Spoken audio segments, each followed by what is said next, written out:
Happy to have your hand upon it.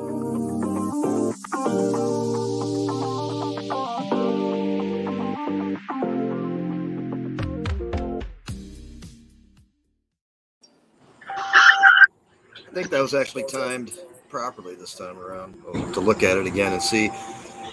And Jazz Cabbage Cafe, everybody, thank you for being here. We have Rick Thompson and Adam Brook, and Jim Salame, and Deborah Young starting to show up with us. We have many other people joining us throughout the show. And speaking right now, Jamie Lowell, always forgetting to introduce himself. That's true. And as it turns out, I did go back and look at the last couple of shows, and our sponsorship stuff works when you unmute and say who is there. It sounds good. So let's do it again, and I'm ready. Pay some homage to our great sponsors. Jazz Cabbage Cafe is sponsored by the Botanical Company, Redemption Cannabis, Real Leaf Solutions, the Detroit Nutrient Company, and GrowGreenMI.com. Nice. Right up. Perfect. All right. So last week we had Amy Carter on, and we talked about Jaden's Law, and that's the bill that's been introduced by Representative Garza to allow pediatric patients to use cannabis on school grounds, or when they require it as medicine on school grounds, not smokable. I thought that went pretty well, and that's in the works. And Rick and I are on an an extended group that's helping to support that effort, and I'd like to see it go through this time around, but it's got some challenges and stuff like that. But what kind of challenges could it have? Support. It's been tried before and didn't get enough support. It's the fact that we have to open up the MMMA when there's many other forces around that would like to get in there and change it in ways that we don't want. There's the time frame. This is supposed to be for kids going to school. Right. They might take up the school year talking about it. But is there anybody against it? I mean, are there? That's what I was about ready to say. Like, I would hope that it would be very difficult for somebody to be like, "Oh no, this doesn't make any sense." Sure, there are. Don't you? Well, I know that they might, but I would like to believe they could be put into some kind of a position where that would be kind of an awkward thing to try to. Just like I would think this could be fast tracked because of the school situation. Yeah, no, the situation is it's in a committee I'm sorry, Deb, I apologize. Go ahead. No, I was just going to say, you're going to have, there's always one or two of these moms that come up and they have some kind of, quote, doctor with them who talk about how, cannabis in the young mind. I mean, there's going to be objections to this. You know that. Yeah, we're in a committee in the legislature that's dominated by Republicans, and it's led by a female Republican who hasn't really shown a whole lot of interest in this subject. It's possible for us to flip her like we flipped other. You have children? Well, it's in the education committee because there's a second bill that has to go along with it because the code in that bill has to be changed too. Yeah, and so that's why it's there. Hard. Right. One can't work without the other one. So. But there's some good people on it. I mean, obviously Robin and Ida, who've been working on this issue and related issues for a long time and know those processes really well. Eileen Kowal years ago was flipped. She was totally against it, and the parents showing up with their kids, and one of them, unfortunately, having a seizure right in front of her. Wow. And watching the cannabis work was, what she needed. That's what you think. Well, yeah, we need more of that. They've experienced something themselves. So a member of their family is ill. That's how you let the hardcores change. Other than that, they're locked into that mentality, and it's really. And we talk about flipping too. It's not a negative that someone does this. They've just evolved their attitude about this particular subject. That's also when we flip someone, we've just brought them into a different attitude about cannabis. That's positive. Look at all the Americans that are on that train right now. And I suggest. Go ahead, Adam. I just would like to know the names of anybody that were to open their mouth against it. Well, maybe we'll find out. If we can get it moved further into the process, we might start being able to get some feedback on that. And I would hope we can put some pressure on this committee to possibly inform them how important this is to get it done sooner than later. I mean, well, what happened, similar process that was successful before is kind of being scheduled now, in which the moms of these kids are going to go talk to the head of this committee, and that's the best thing I think. They need to take their kids with them. Exactly. I Yeah, think this that's is the a plan. this is a health issue. It's not a political issue. No, It's not anything like that. It's somebody who needs help medically. So I mean, and the worst part is, I'm sorry we even have to do this. This is like something that we have to make sure happens because we know the truth. I would hope that there were no kids in Michigan that needed this product and we could keep it off the school grounds because it's just as easy not to fight with these people. Yeah. Amy has identified several. I forgot what the number was, Yeah. but it's big enough that this really needs to get addressed. That's for sure. Well, there are slightly less than 300 registered pediatric medical cannabis patients in the state, and I think if the system was easier to work for parents, there would probably be more if they knew about it. Right now, the system sort of discourages people from enrolling because it requires 2 physicians to certify a child before they can get involved, and as we talked about, all the difficulties with school-aged children. So it's really a disincentive for people to get into a program that was designed to protect them. Rick, do you know, you said pediatric patients. Are these pediatric patients or are these under 18 patients?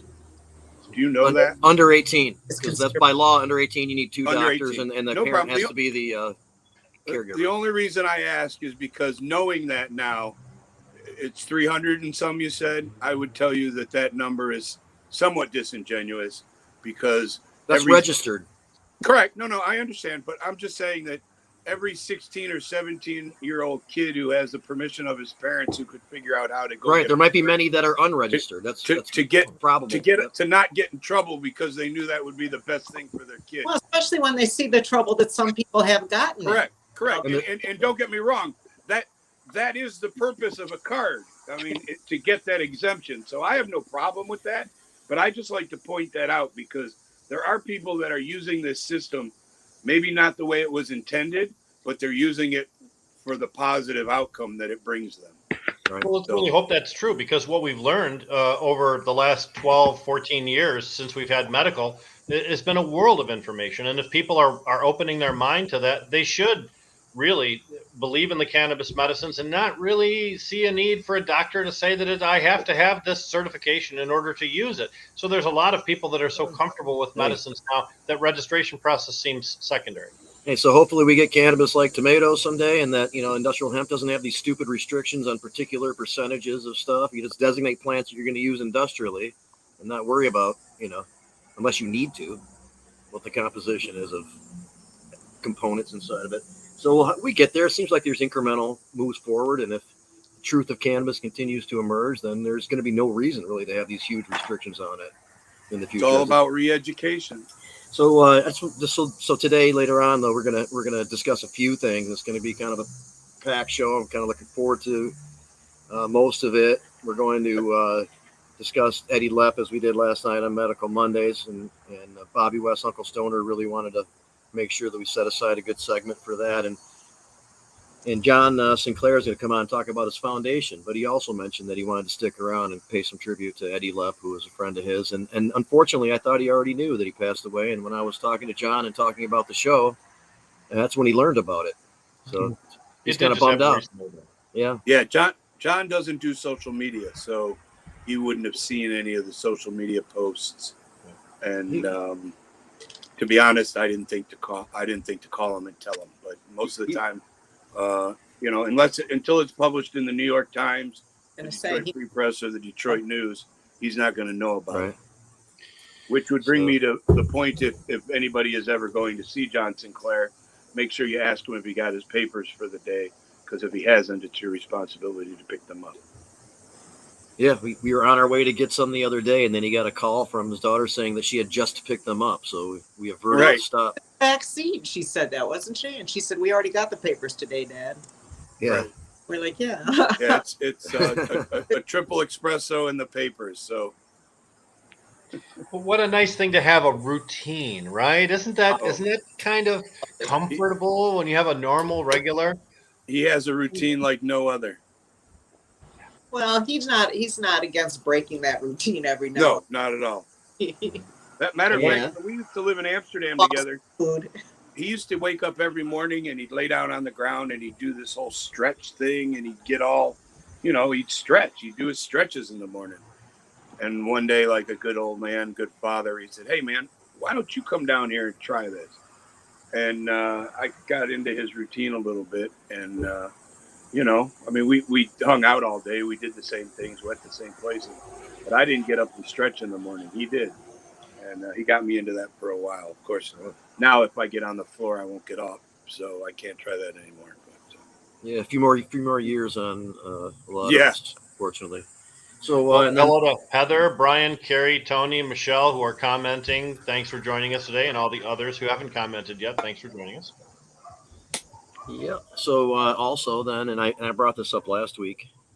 Attorney David Rudoi is going to come on to get more into the legal side of these police encounters and, you know, where some of the lines are. It's not that straightforward. As we talked about, we watched some of these videos where there are encounters and they're being evaluated and stuff. And there are times when the person trying to elicit the discussion with law enforcement is wrong, and they take themselves down a really bad road as a result, trying to prove some kind of a point. I think this is going to be more for like when it comes upon you, not like for those who are seeking these interactions to try to prove the point. Yeah, I appreciate those sometimes, and it takes a certain, you know, character and willingness to go through some stuff to do that.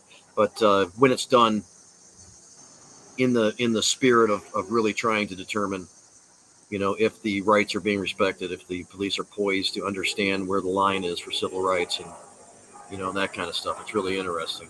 But there are times when people just believe that I suppose that the police can't do as much as they actually can under some certain circumstances, and they don't have to problems. ask your permission to do the things they're allowed to do. They can, or they're not allowed to. They'll do it anyway.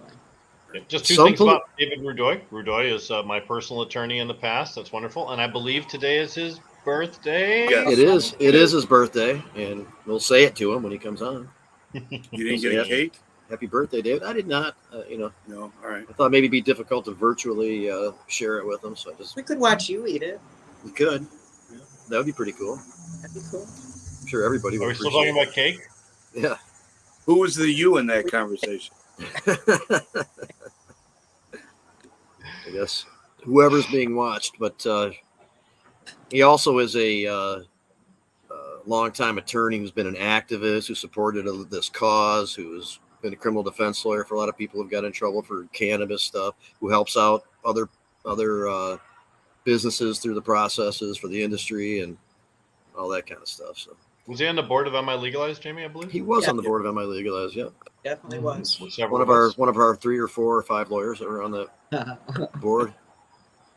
He knows his stuff. He does, and he's been really helpful. And I remember, I think Rick years ago used to show up and do some videos with him from time to time, and they would talk about things similar to what we're going to talk about today. Oh man, way back in the day, there's a wonderful hydroponic store right on 12 Mile in Clawson, and it's gigantic, it's huge, and you know what I'm talking about, Deb? Yep. And we used to do a show there called Fridays, and he would do the legal advice. I was a cameraman, believe it or not, behind the scenes doing the tech stuff. And David and I used to talk about it before he went on camera, to talk about some of the newest things or what was bothering people, what people needed to know about to keep them safe. And I would say it, and he would do it. Well, they're still there, Rick. That's Northern Lights, and they're even bigger because they've expanded now. Before went out of business, they expanded into it. They're enormous. Melissa Alfrey there and her husband have done just a great job, and they've been good supporters to the community too over the years as well. Well, yeah, that's you know, obvious by the fact that they wanted to create this format for this information to get out to their people. And you know, Grow Green, one of our sponsors, has been probably the biggest and most consistent at that. But they also just expanded Grow Green. Yeah. Oh man, yeah, I forgot what we said it before. Was it 75,000 square foot? BDT expanded too. Yeah. Cannabis is booming, guys. I'll say. Yep.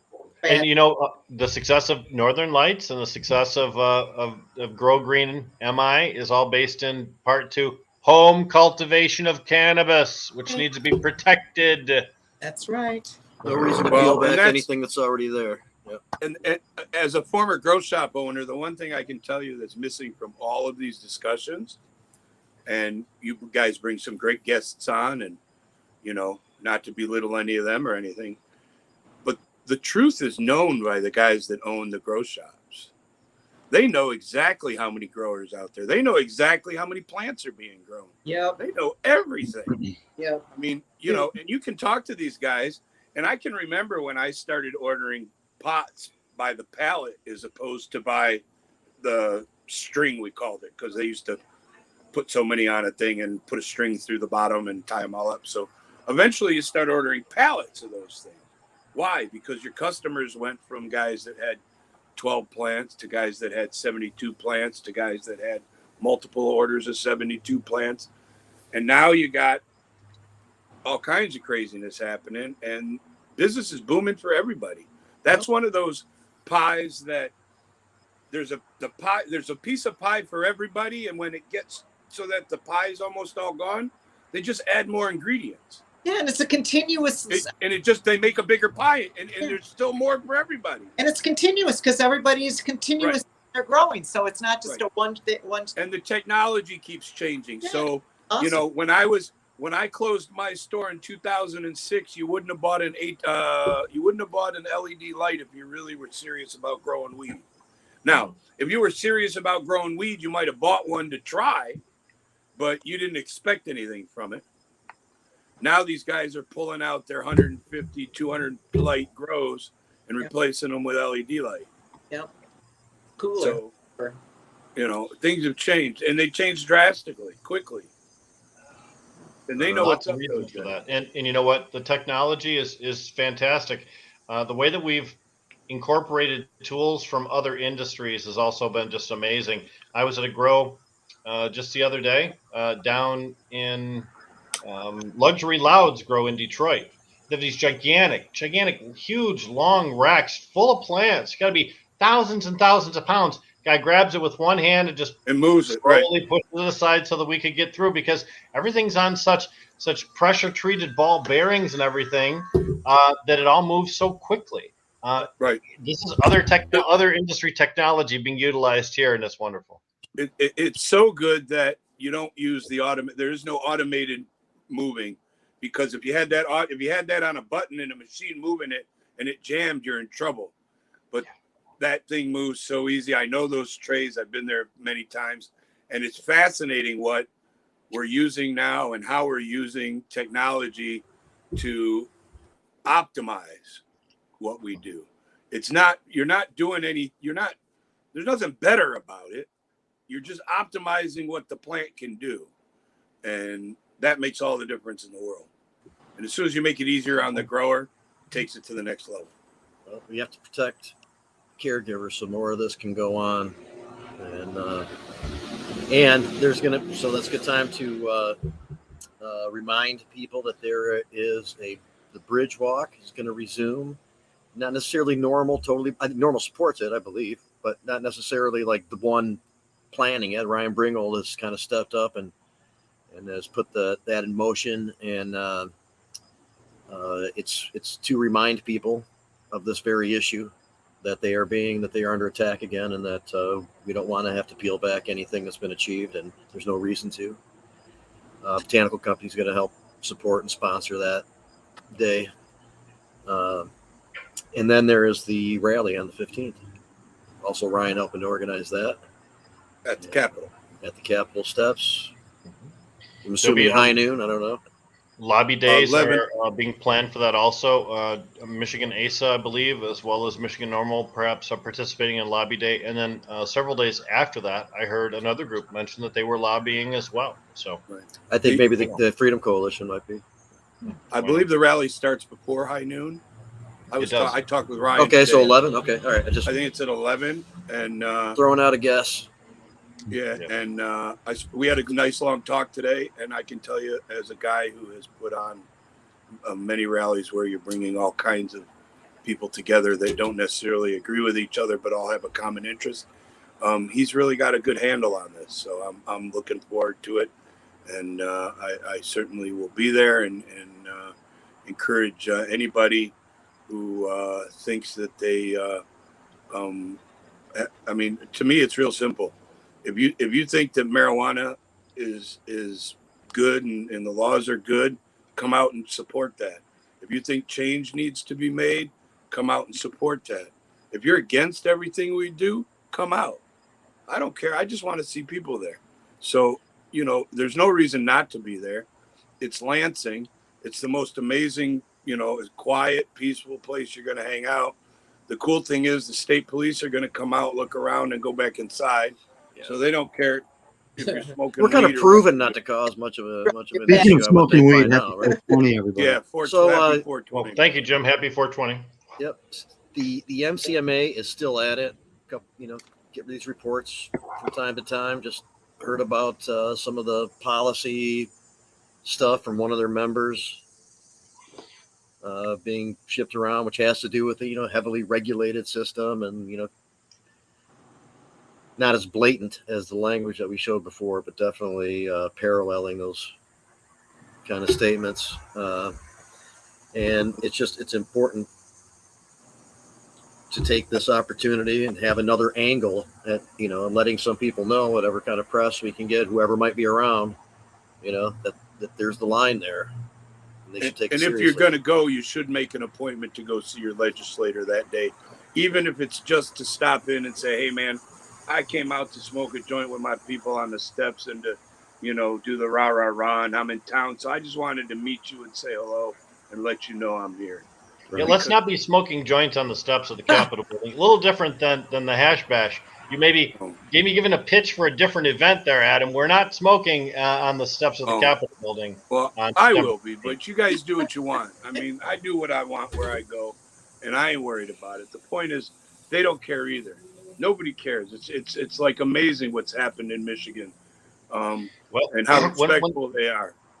When we talk to David Rudoi, we'll ask him some of the same questions we asked Paul Talenda, and that was, are you seeing a renewed crackdown on cannabis growers and patients in Michigan? And Paul said yes. Yes. He said, my phone is ringing. Sean Myers from Cannabis Council said, yes, my phone's been ringing off the hook. They are coming after patients and caregivers once again. So, it's interesting where they're doing it, though. They're not doing it, it seems to be in the big cities. It seems to be mostly in the outlying areas where they can get these multi-jurisdictional task forces together and spend up and gather up some of that money that might still be available to them. Well, they'll still go to the counties where they know the prosecutor will actually prosecute them. Correct. So they're not doing it in Washington. They're not doing it properly in Oakland. Right. They're targeting. I mean, and I heard some things. We heard some things in confidence, so I can't say much, but we heard specific county names that are being targeted by specific task forces. And it's exactly what you said. It's because they know they have prosecutors that are willing to make those cases. And that's where I would hope one day our illustrious Attorney General would come out and ask these prosecutors to please stop. I mean, just come on, enough already. And I guess when you look at the severity of the case is determined whether or not the prosecutor is going to be human about it or not. We've seen some cases nationally. I just looked at a case from Oregon where they had, a couple of dozen greenhouses and thousands of acres under cultivation, and it was all illegal. Looked very much like a regular setup. Right. It was a hemp farm, wasn't it? They claimed it to be a hemp farm. But everything was hot at that point. I don't know how hot, really hot. But that's part of the problem we have that's part of the problem we're going to have right now, pushing the caregiver message, is that a caregiver is somebody who could possibly grow up to 72 plants and deal with 5 patients. A caregiver is not somebody who can have multiple locations of 72 plants and sell his product to anybody he wants. And you're already not allowed to do that, though. We don't need no, we understand that, not allowed. But what's happening is, because that's not allowed, these task forces that I talk about are befriending these caregivers, getting inside their network, and then arresting them. Yeah, buying a couple. At least that's what the attorney told me. And it doesn't surprise me. That sounds like the type of investigation which unfortunately lends fuel to the fire of the opponents and the people like the MCMA who are claiming that, well, there are bad caregivers out there. Well, no, there are not bad caregivers out there. The caregivers are good. It's the people that are doing bad things under the guise of even if they conclusively present us with this demonstration that this activity is going on, there's still no reason to peel back. Oh no, I agree with that. What the existing rights are for caregivers. So. Definitely. But you're right. That is how they're confusing the message. Exactly. Correct. And my argument is, if that's illegal and you claim that's illegal, then go after that. Leave everybody else alone. Right. Because I'm going to argue the point that I don't care that those guys are doing that, because who cares about this? This is weed, for God's sake. Yeah. Yep. So. And caregivers were supportive of the regulated market, as Derek mentions. Latrish is on the comments. I spent some time with her at Drop Fest in Flint. Hello, nice to see you.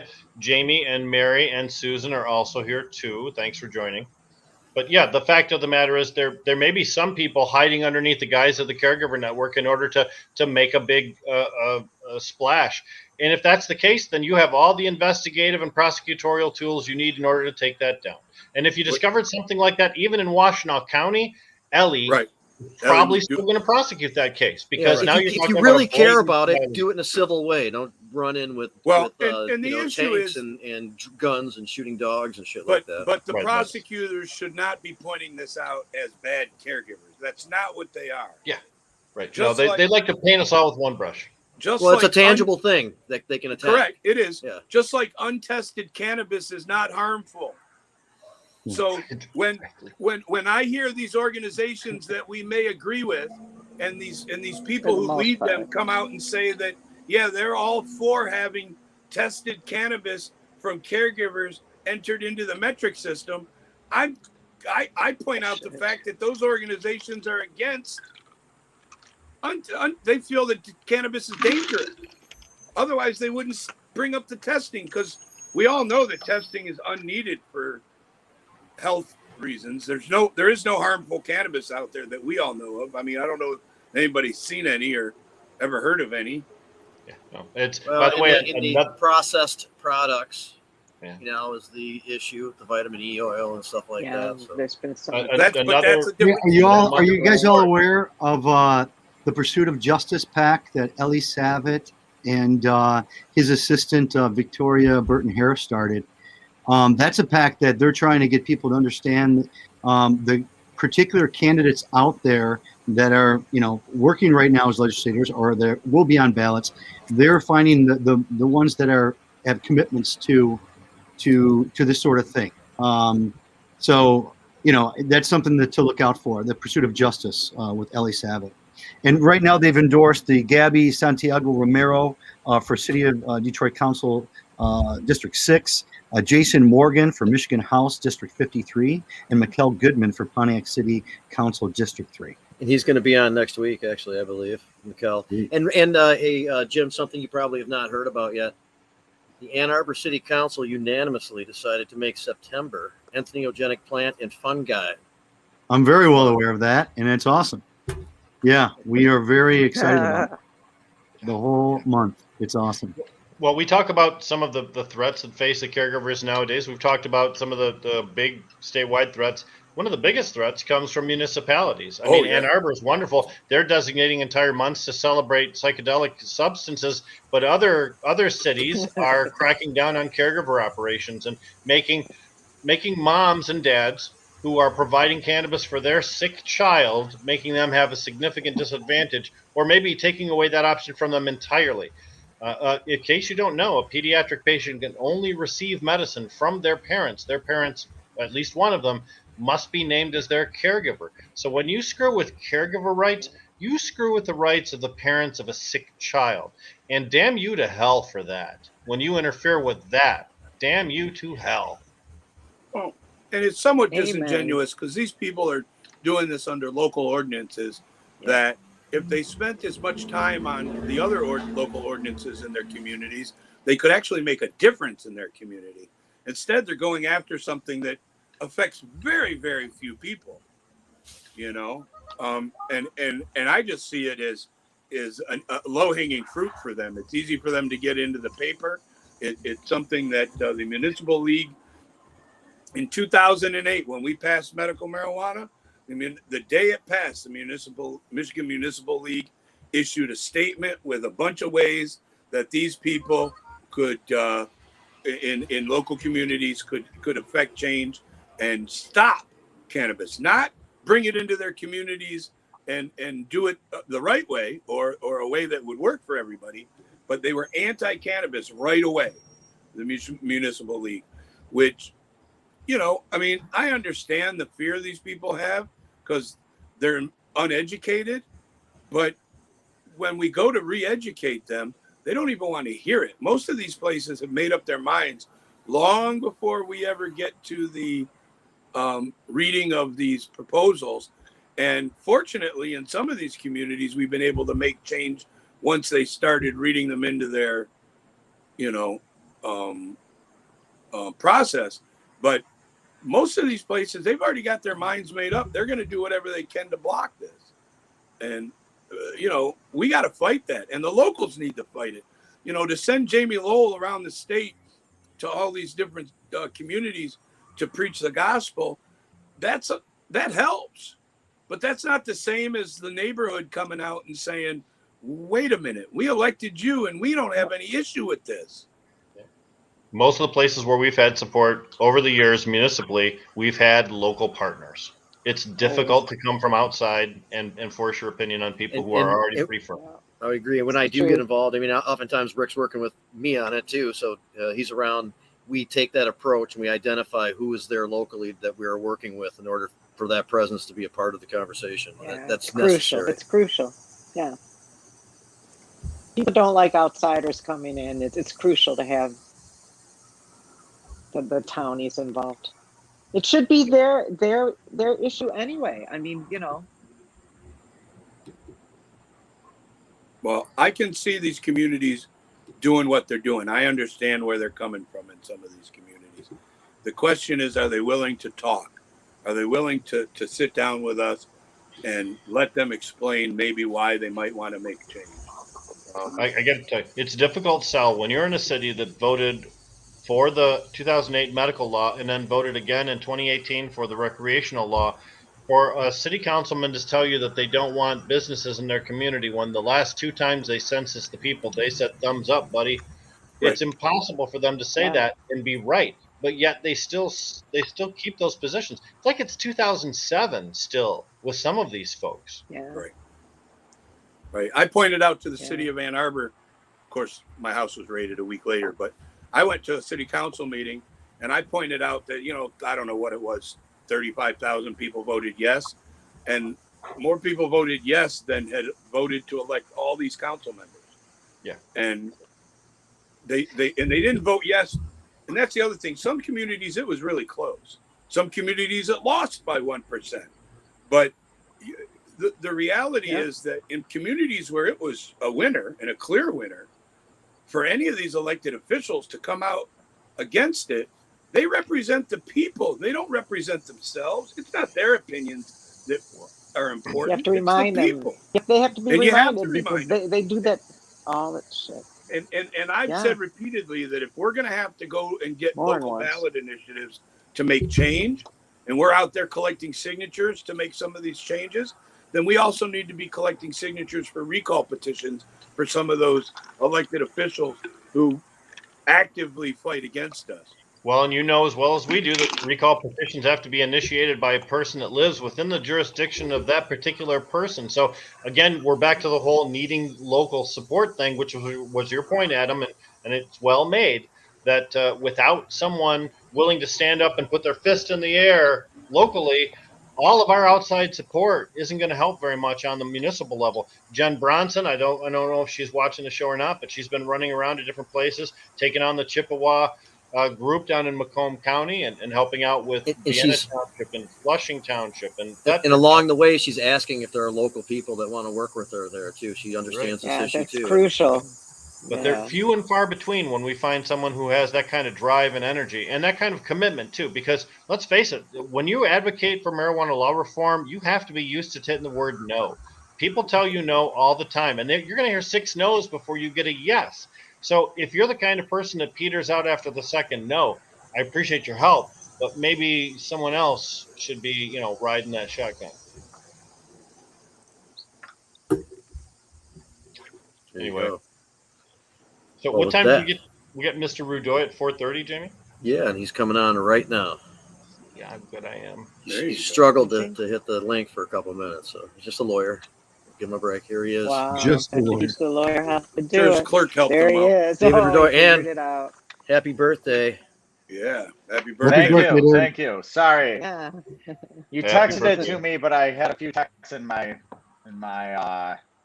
queue, so I lost track of it. I apologize. It's all good, man. We No, and appreciate it. congratulations, you're going to be a father too. Wow. That's right. You're getting all types of information here today. Wow. Awesome. Congratulations. So A little Rudoi. How's everybody doing today? We're here. Awesome. we're hoping you're going to tell us exactly how to avoid getting jammed up by the cops in this And just to address 2021 environment. why do they keep on doing this, man? They, I know Yeah, what the they get fuck? they must get a lot out of it because they get sued even in this within the same department. Sometimes they get sued for taking it too far with somebody, like asking for ID before they have a reasonable, suspicion Sideways. of something that they're That's doing better, wrong or David. something like that. It seems, and in some of the videos that we watch, we talk about these encounter videos that are all over YouTube and stuff like that. The cops are genuinely believe they can order these things, as if they're taught that, and They are Right. taught that. well, it's just so prevalent. I just want them to address that part as well as like good advice for the common course they're citizen coming taught across that. these things. So first off, it's a result of two things. Number one, bad training. When they go to the police academy, they're trained on sort of loopholes, I would say, to the Fourth Amendment and loopholes that they have to other rules and regulations that, due process, Fifth and Sixth Amendment. But then they forget about the loophole part and they just start violating people's rights. And then also what it is, I think, is on the job training, where the old guard is learning from the new guard. When in a court case about a court of appeals case about deliberately misleading statements that were presented in Oakland County search warrants by the Oakland County Sheriff's Department, the court asked, like, well, why would you include these deliberately misleading statements? Sorry, I lost a little. Why would you include these deliberately misleading statements? And basically, what he said is that's how I was trained to do it by the other officers in this group. And then prosecutors get really mad at me when I say, like, they're teaching each other to lie in search warrants. But I think that those would be the two major reasons. And the third is that the prosecutors and judges don't hold them accountable enough. And defense attorneys are not challenging these things enough. I get a lot of cases dismissed because police violate people's rights, but it's not every attorney that's actually watching the videos, that's actually questioning their clients. Like, I actually believe my clients when they tell me the cops are lying and do the necessary investigation to prove it and hold hearings. But other people just assume their clients are liars. I don't know if it's their former prosecutors who don't believe in their clients or something like that, but that's a big problem. One of the things I'm really happy with Karen McDonald, the new Oakland County prosecutor, and I'm seeing some of this in Wayne County, is they're actually taking a charge in trying to do something. When they find out officers are violating people's rights, not just dismissing the case, but actually doing something to the officer. Up into potentially charging them, but trying to change it at the base level. But the prosecutors are a big problem. For years, prosecutors would say, you are accusing my officer of lying. Like, they work, like the police and them are on the same team. Prosecutors are supposed to seek justice. They're not just working, a working arm of law enforcement alone.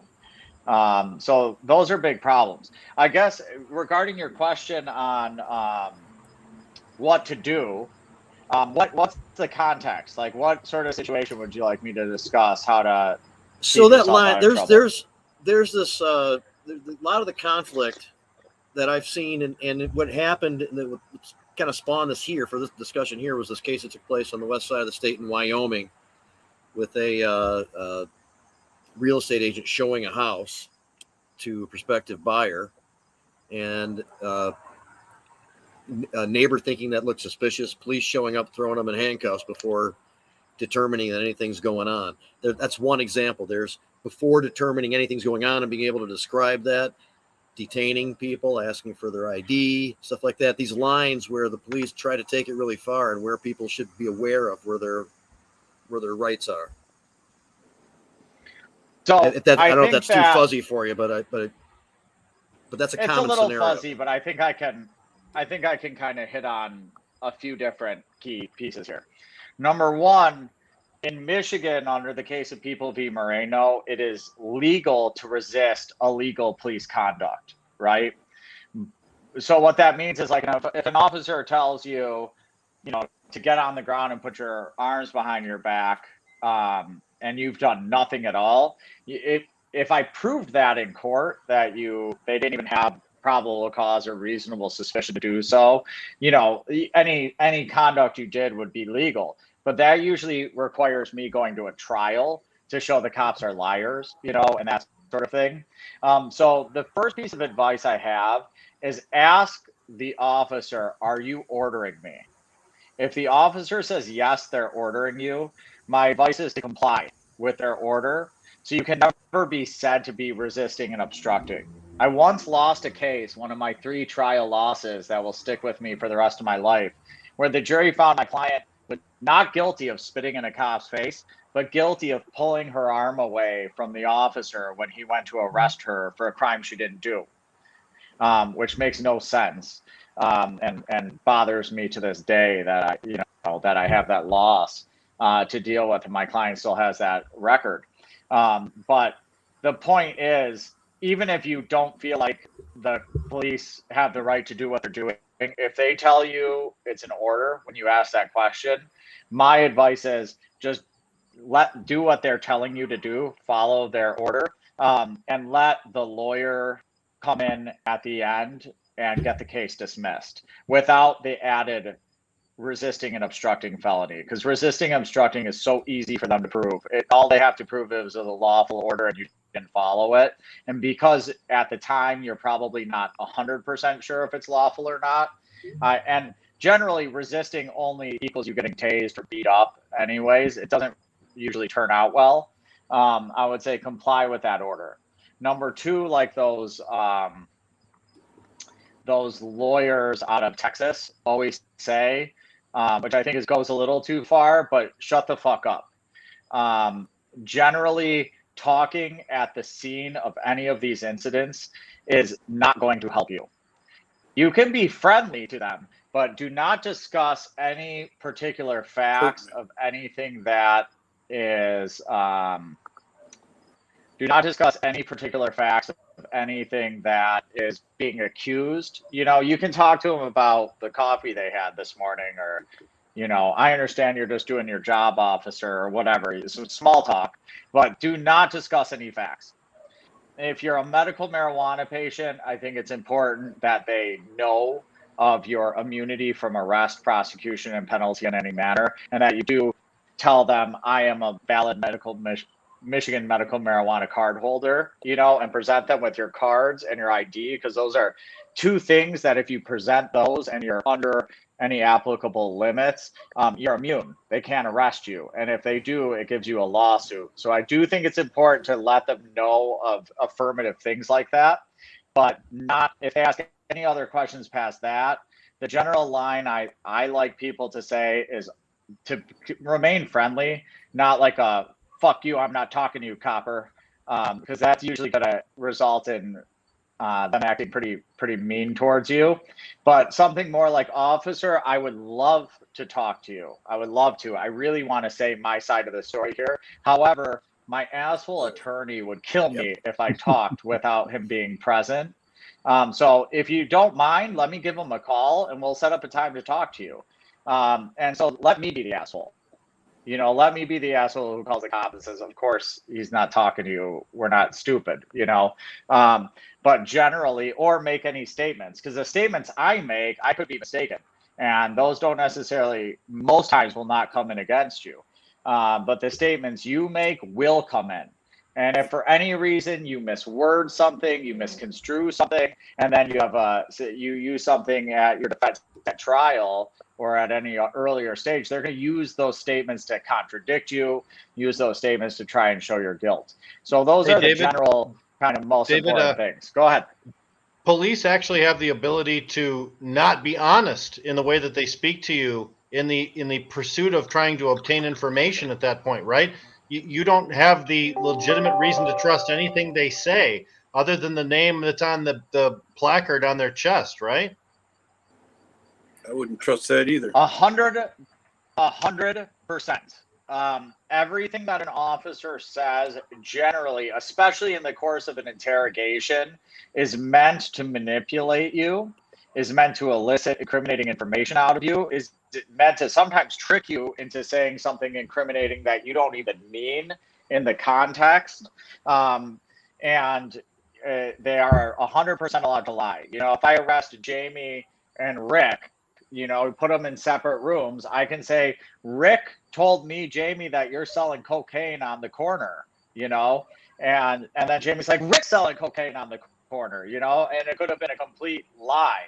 You know, they're allowed to, one of the really common interrogation tactics that they'll use is try to convince you that, you know, they're here to help you. And if you just tell them the story, they're going to get you out of trouble. They'll let you go home. Like, you know, my boss here really thinks that you guys are selling heroin here, but I know you guys are just selling weed. You know, just if you just tell me the truth about what's happening, we can get rid of this all right here. That's all a farce to make you think, oh, well, I'm not selling heroin. Yeah, if I just tell them the truth, I'm just selling marijuana. It's all going to be okay. That's all bullshit. They never thought you were selling heroin.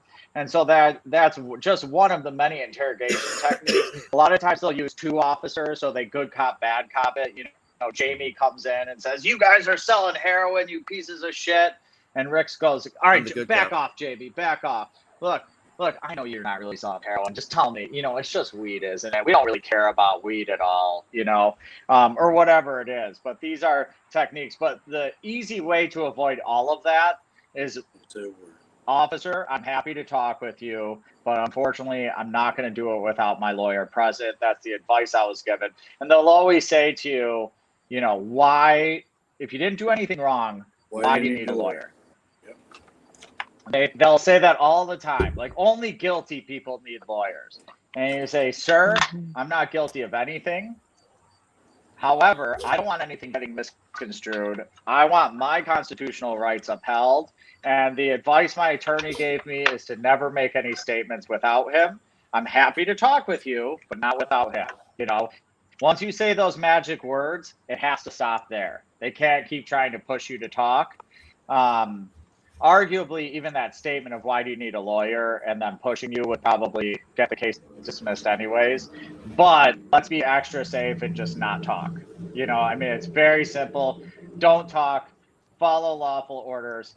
Never, ever, ever consent to a search. And make it as clear as possible. Sure, man. You know, what I would suggest saying is something like, officer, I respect your duty. And if you're giving me an order to allow you to search, I will follow your order, but I want to make it very clear I do not consent to any searches. I do not consent to any searches.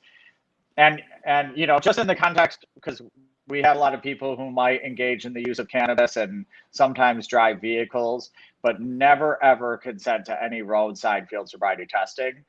It's all a farce to get you to the hospital to test your blood and then try and say, oh, he couldn't walk 10 steps perfectly and has 2 nanograms of THC in his system. He must be intoxicated from the THC. When the truth is, I've done the field sobriety tests on my friends, you know, thousands of times myself. Most people fail them. 40% of the time, sober people fail those tests, and much. What are the repercussions if you refuse it, though, David? If you refuse it, what are the repercussions? No. Roadside. For the standardized field sobriety tests that are like the, you know, say the ABCs, count backwards, walk and turn, one leg stand, and this stupid HGN eye test that they do. There are no repercussions at all for refusing those. For refusing the PBT test, or their new roadside saliva testing, it's a civil infraction for refusing, which is 0 points on your license, is just a fine. And trust me, it's always in your best interest to refuse those things. I would probably, both of them, the saliva tests are complete bullshit. We'll have thrown out in court soon, but it's a lot easier to just say no and pay a small fine, because then it will be much easier to win your case and show that they didn't have probable cause to arrest you in the first place. David, there's still an argument people make about not needing their medical marijuana card, but especially when you're talking about automobiles and cannabis and medical marijuana patients, having that card still does offer a benefit. Isn't that true? Yeah.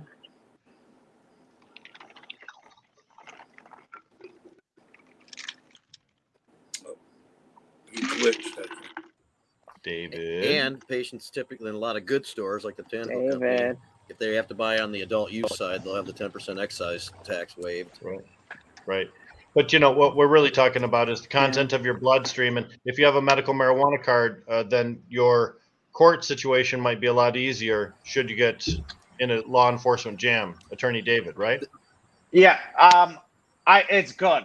It's good. The case is directly on point. However, when we were crafting the MRTMA, we included the same language from the Kuhn case, but I certainly think that juries and judges respect the medical marijuana card more than just recreational use, just based on the same ideas that people use with using opiate painkillers and driving afterwards and those sort of things. Like when you show it's medical, like this is what I need to live. Care.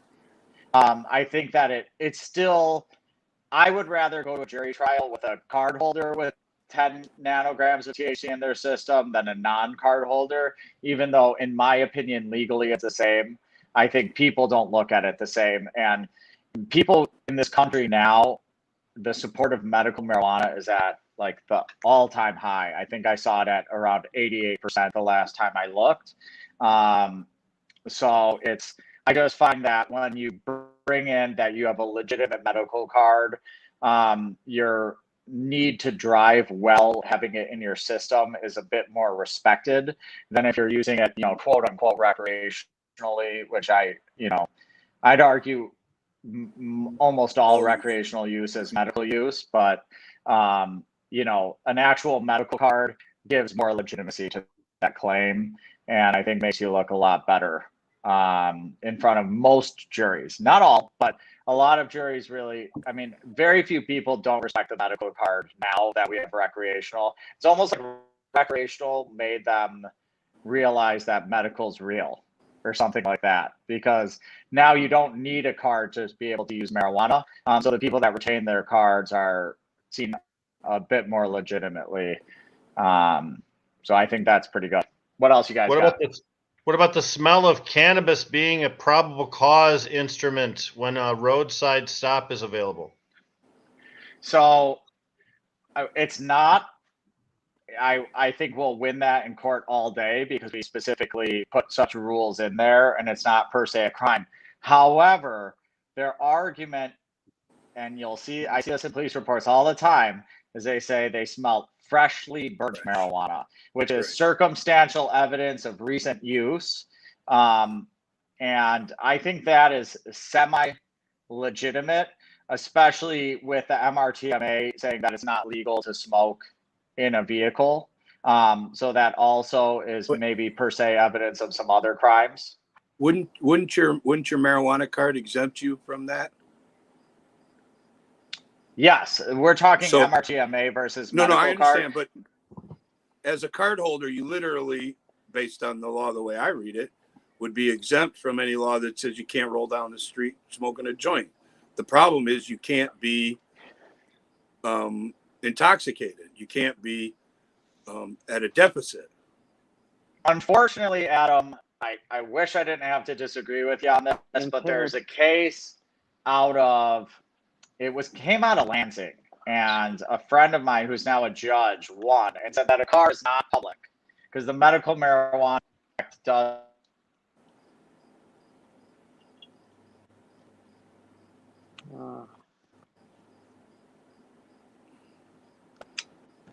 Sorry, keep getting kind of knocked off here. The case basically eventually was appealed, and they found that a car is a public place.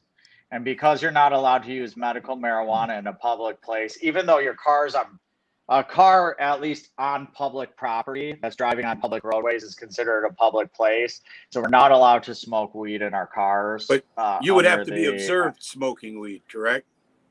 That odor, correct? That freshly smoked, that fresh odor for a card holder might be a harder case. Yeah, it's just part of your persona. Right. You might have smoked not the car before you left. Exactly. I mean, that's a very good point, Adam. I would agree with that sentiment. Yeah. Dave, that car is a public place when it's parked as well, not just when it's being driven, but when it's parked too, right? I mean, we see this as a justification for people getting busted on casino parking lots all the time, sitting in their car smoking cannabis, right? Yeah. Right, in public, sitting in your car, you're still in public. Yeah, right. And this emphasizes the difference between a fair reading of the law versus an understanding of the current nature of the law. Because as David mentioned, court cases change what we would consider to be a regular interpretation of what's said there.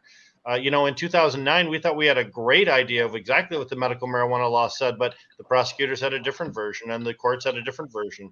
So you have to stay up on the court cases that affect the way that the law is interpreted. Even if the words haven't changed, the meanings sometimes change. Right, David? He's nodding yes. You can't see it, but he's nodding yes. Very subtly. Is blinking yes. Okay. David, can you hear us at all? Guys, I am not catching any of those words that Rick was saying. They sound like chipmunks.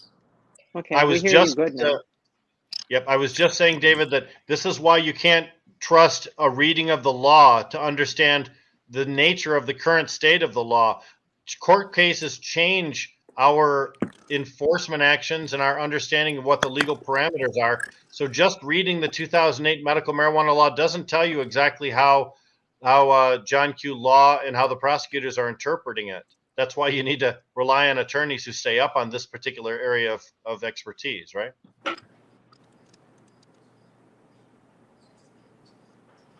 Again, blinking yes. I love it. That's great. Just agree with everything I say.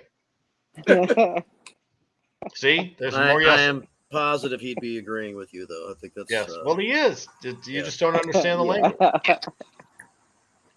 And any better? Can you hear us vertically? At this point, he's just a pretty placeholder as well.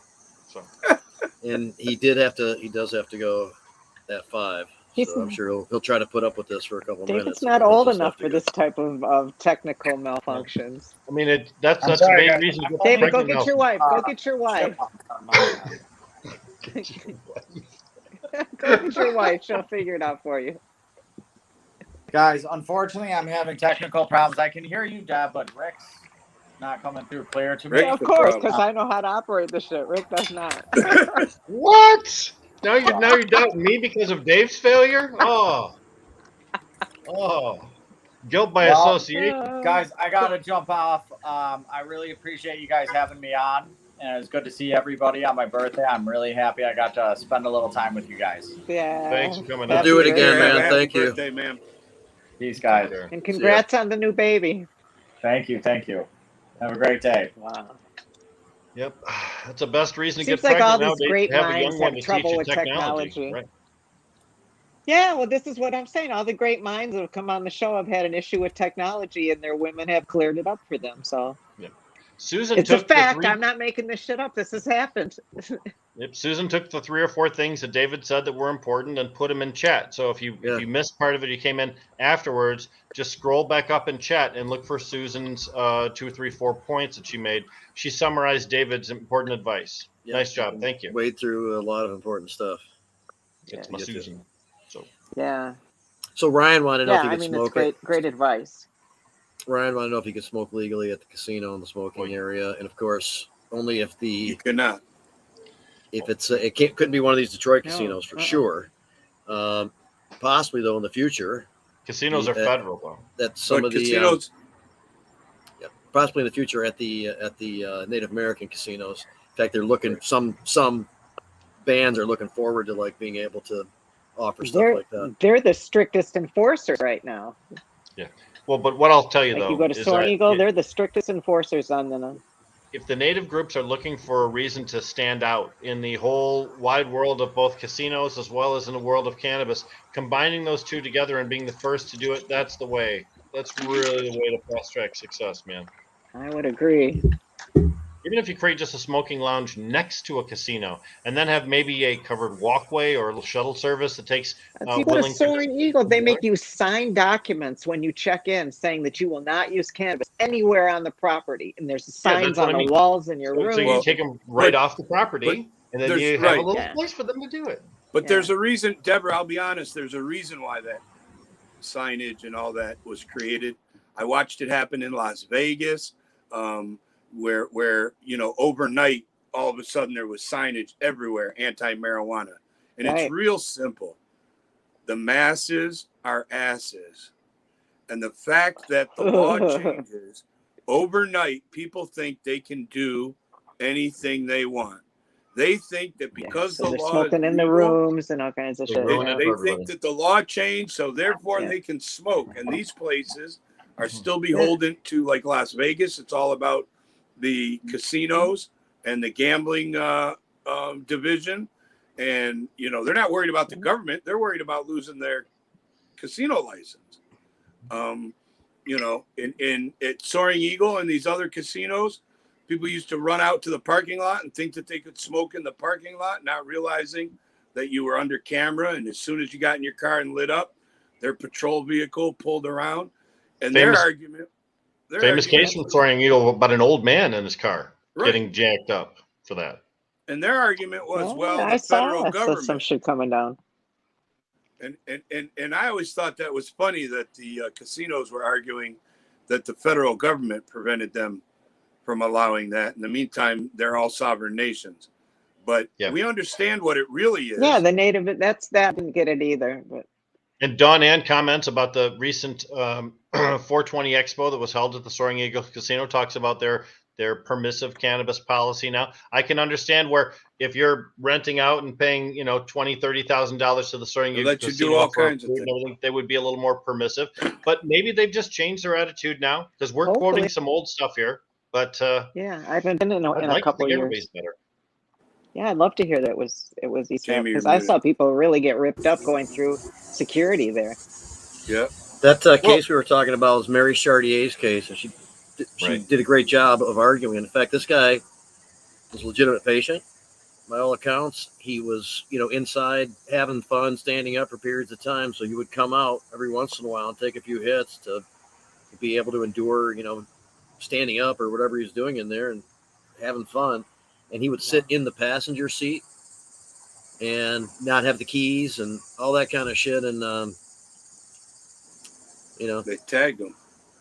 And because I guess you could see him from the surrounding public area, which calls into question what happens if you can see people through your living room window. Right. Or people can be seen through the living room window doing stuff. That's still private. It's private. They're looking into private property. Yeah. But to Rick's point about the money, there was recently an event at Cobo Hall, and the organization decided to host their after party at a maybe well-known, maybe not well-known club in Detroit. And some of us were outraged because that club is well known for making women open their purses and taking all their cannabis and their edibles at the door. They're well known for shaking people down and, you know, regular club goers and not allowing them to bring edibles into the establishment. Wow. Forget about smokables or dabs or anything. So many of us were kind of shocked that they would allow this event. But there were people who were offended that this organization from Cobo would go over there. And I explained to them that, well, first of all, these are out of towners, so they don't know how the locals are normally treated. And I can guarantee you that if they're renting out the bar to hold an after party, the bar is certainly going to change their attitude at the door, which we found to be the case. And that's simply because they're getting paid. You know, I mean, I put on an event. You can smoke at the front desk. They're getting paid. Yeah, that's a cool one. So Susan's asking about casinos are cracking down. This case that we're talking about was years ago, and it was just the most recent decision on this issue. It's not. It sounds like, especially from Dawn Ann, who just was letting us know from her experiences of being to Soaring Eagle, which used to be pretty clear about we don't want any of that shit around. Has now kind of changed their tune. She's saying it's like night and day. So, but the Indian casinos were very different than the non-Indian casinos. Very different, yeah. They were. Well, they really even a cracked down. High Times Cannabis Cup, that one in Vegas that was on the reservation, that was a quote cannabis-free cannabis cup because the reservation claimed it was against federal law. It was very complicated and very weird, but it's the same concept, I guess. You can't blame the tribes for wanting to err on the side of caution when it comes to the dealings with the federal government, because the feds have screwed them over so many times before. They don't want to give them any reason to do it again. But the feds are going to come on the reservation lands. Do they do that? I didn't think they could do that. No, just like I don't know. I'm asking. No, they don't. Just like the federal government doesn't withhold money from universities because people get together and smoke weed on campus. But the university doesn't tell you that. Yeah, Instead, they tell you the exact opposite. Yeah. So why did they take such a hardcore stance then? I mean, I don't understand. Reefer madness. If the feds can't come onto the reservation, then why is the reservation blocking it? Yeah, well, all I know is that there are legitimate fears from Native people about dealing with the federal government, and whether or not this specific issue meets some criteria, I don't know. But I would love to see I don't know. the I'm First asking. Nation. I wonder who knows that. Yeah, love to see the First Nation do well with this industry. As far as I'm concerned, there's just a lot of things that we associate with Native Americans, including purity and a touch of the earth and a connection to something, more basic. And that's what we seek when we smoke the cannabis herb. So it, to me, seems just like a natural melding of two different cultures. The cannabis culture seeking to be holistic and back to earth, and the people who always have been back to earth. So we got a glimpse of some of those issues of kind of being raised a little bit from when we discussed the Leonard Peltier case, which started with federal agents coming onto the property, not properly identifying themselves, all types of issues. Right. Yep, and that's something you can watch on Jazz Cabbage Cafe on our YouTube channel. You can catch it on our Facebook channel or on any of the podcasts from Spotify or any of the other services that we offer. That was a 2021 broadcast. We have 5 years of broadcasting, so I like to identify the year to make it easy for you to find it. Jamie, you're on mute, sir. Just Leonard's son was on there. A woman who was at the scene at the time was there. Malcolm, who has covered the story for 30 years, and including visiting Leonard in prison and all that kind of stuff, came on and kind of helped us conduct the interview with him a little bit because he really knows the story, knows these people. It was a really good one. It was pretty intense. I knew the headlines of that story as going into many of these discussions, and then by the end of it, there's a lot more detail, a lot more things of interest. Sometimes not necessarily all that fun, but they go on with these things. And that's a good one to catch. Hoping that John comes on here pretty soon. And Jamie, the Malcolm you mentioned is Malcolm McKinnon, former editor of High Times Magazine. Yeah, when he was Dan's guy in that magazine, and he's got a lot of great work. He was a columnist for the Michigan Cannabis Industries Report for a while as well. So I worked for him, and he was my editor, and I was his editor, and he worked for me. So it was good.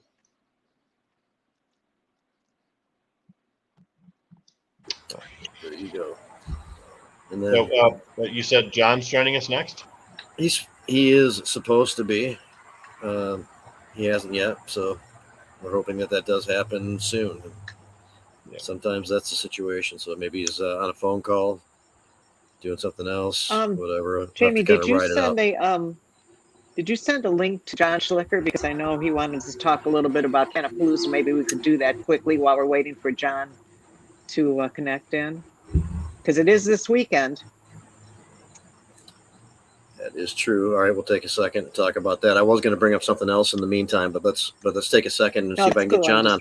But in the meantime, Rick, I was wondering, and if there was enough time in the beginning, I was going to see if you were interested in letting people know what's going on with Jason Szymanski, who he is, and what has just recently transpired, and all that kind of stuff. Sure, we have a few moments here. Jason Szymanski is a person who was imprisoned for his cannabis use. He was actually on parole and received his medical marijuana card and used cannabis under the advice of his doctor, and then was violated on his parole by the prison system and sent back to jail for 3 years for using cannabis. He came out just this last week. It was a real effort to get Jason out. We want to thank certain people, the Michigan Cannabis Freedom Coalition, the Cannabis Caucus of the Michigan Democratic Party, Redemption Foundation, Clean Smoke Initiative, Last Prisoner Project. Denise Kirchhoff spoke at Jason's hearing, parole hearing. Very important. You're only allowed one advocate. She did very, very well, I'm told. But there are so many people to thank for help in getting Jason released. But when Jason was released, it's important that he has a place to stay and that he has a job and he has a means of transport. He had a place to stay, he had a job, but the means of transport was a concern. He's a bicycle rider, not necessarily an automobile driver. So he wanted a mountain bike that he could take in Ann Arbor in order to do everything he needed to do, no matter where he needed to go to get it. And I put out an appeal on Facebook for some donations to a GoFundMe page, and my friend and attorney Bruce Leach stepped up to the plate. Bruce said, I will just buy the guy a bike. You don't have to collect any signatures. So we gathered together in Flint on Jason's release day. He was only out hours, just hours. And we went from shop to shop to find the right bicycle, and we finally did. And he was so incredibly happy. His eyes lit up the first time he saw it. And he couldn't stop himself from riding donuts in circles in the parking lot. Even while it was raining, he was so happy to have that bicycle after having been incarcerated for so long.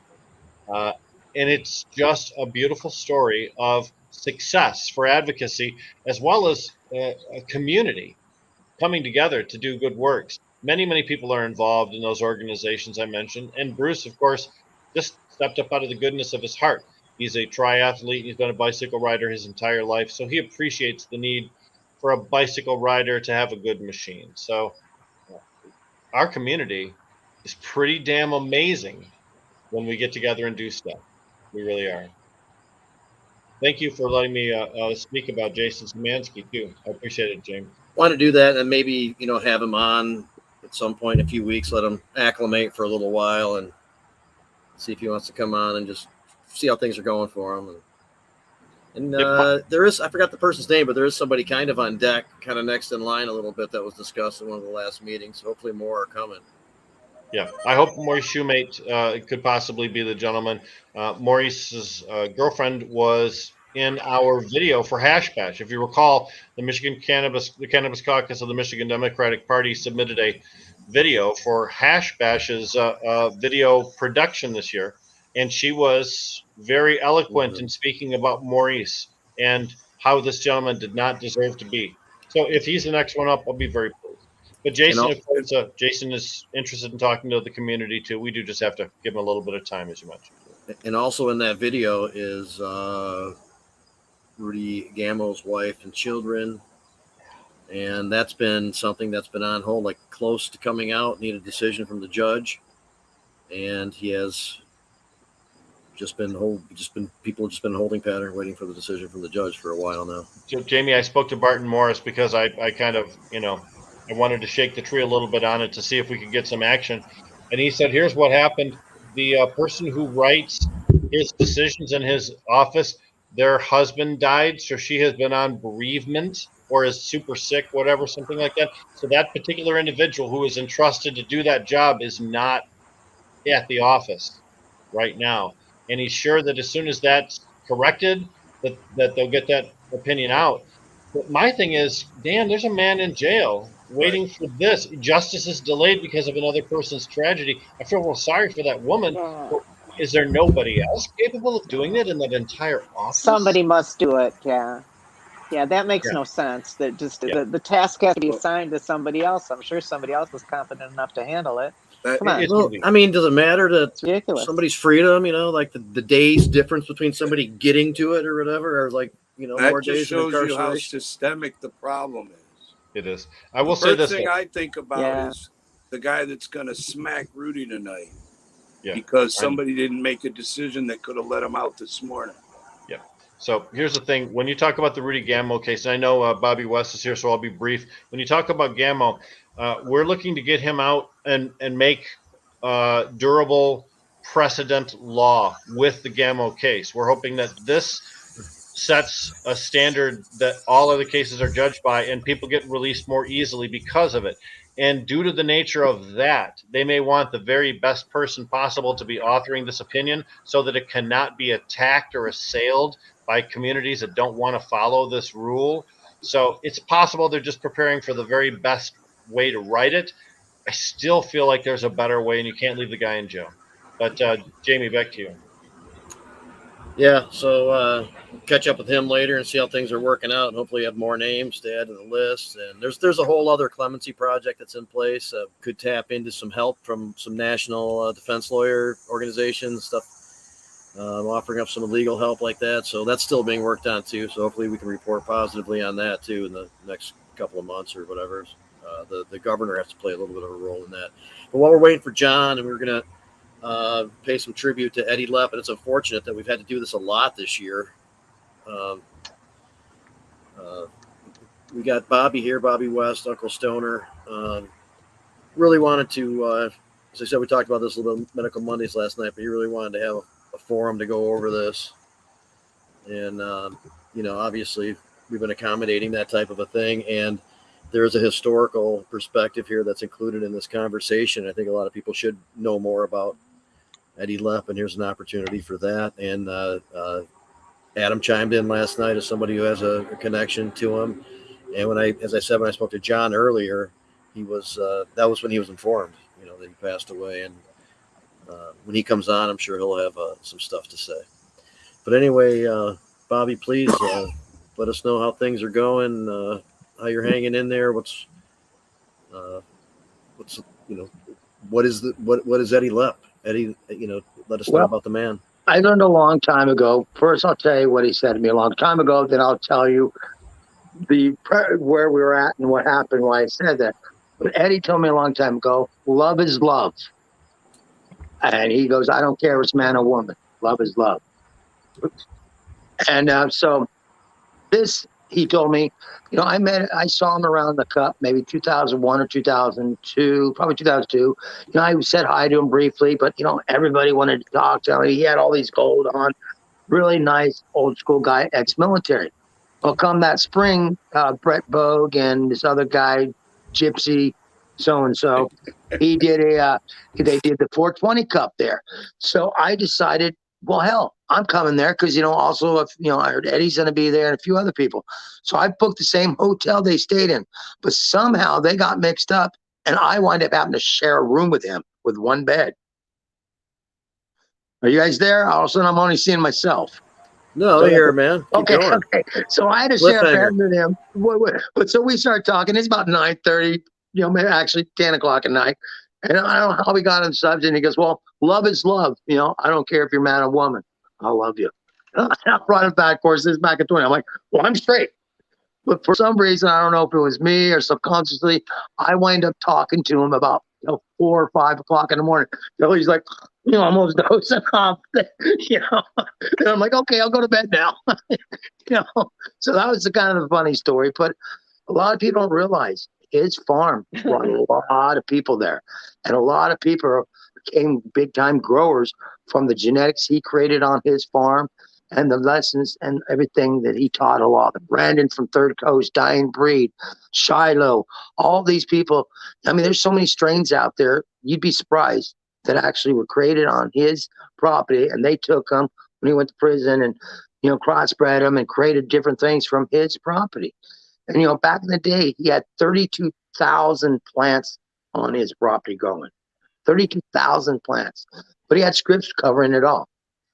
He lasted a while, but then when the cops came in there, he's facing 3 life sentences and plus 40 years. And he wound up doing 8 years for that, though. I mean, luckily he had some great lawyers. He was facing $40 million fines, but he got off. I mean, still took away 8 years of his life.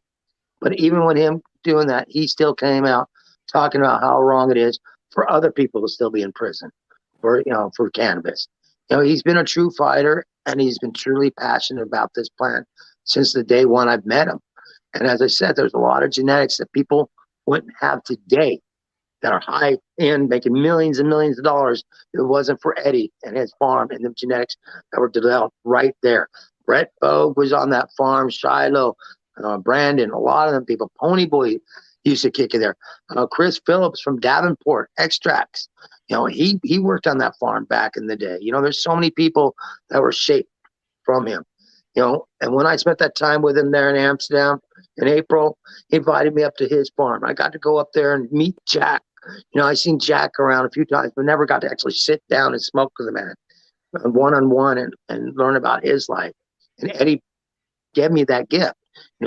He invited me up either for Eddie's party, his birthday party, or Jack's party, Jack Harris' party, birthday party, and they wound up giving me a tray of Jack Herrera's, a bunch personally from Jack, back in the day, and I took them and I grew. I mean, I made that. They helped me get the passion for this plant. If they didn't treat me the way they did over in Amsterdam when I first came on the scene, because that's Adam, he knows how I was. I was out there, but these guys, him, Ben Dronker, there's a few others that actually saw, I guess, potential or saw the kindness, true kindness and love in my heart, and they took me on their wing. And Eddie's definitely one of them. I don't think I'd be doing what I was doing today and have that much passion if it wasn't for a man like Eddie and the love he truly showed me, from the first time he met me till, the years I kept on going up there to his farm in Upper Lucerne County. Because I was in Grass Valley, so it's like a 3-hour drive, but I'd make it up there because if he invited me, that meant something special to be able to come up to that farm, And so that's the memories I have from him. He's a true legend when it comes to some of these seed breeding and stuff. I know in a few past I said about George being that way, but yeah, a lot of the stuff that George got in, don't you think Eddie probably got a hold of? And look what he probably did with some of that stuff.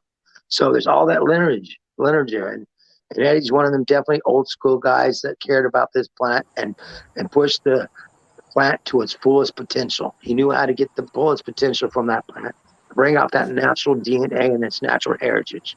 Instead of rushing it through, he knew how to make sure that it developed properly. And that's what something I learned from him, loved from him.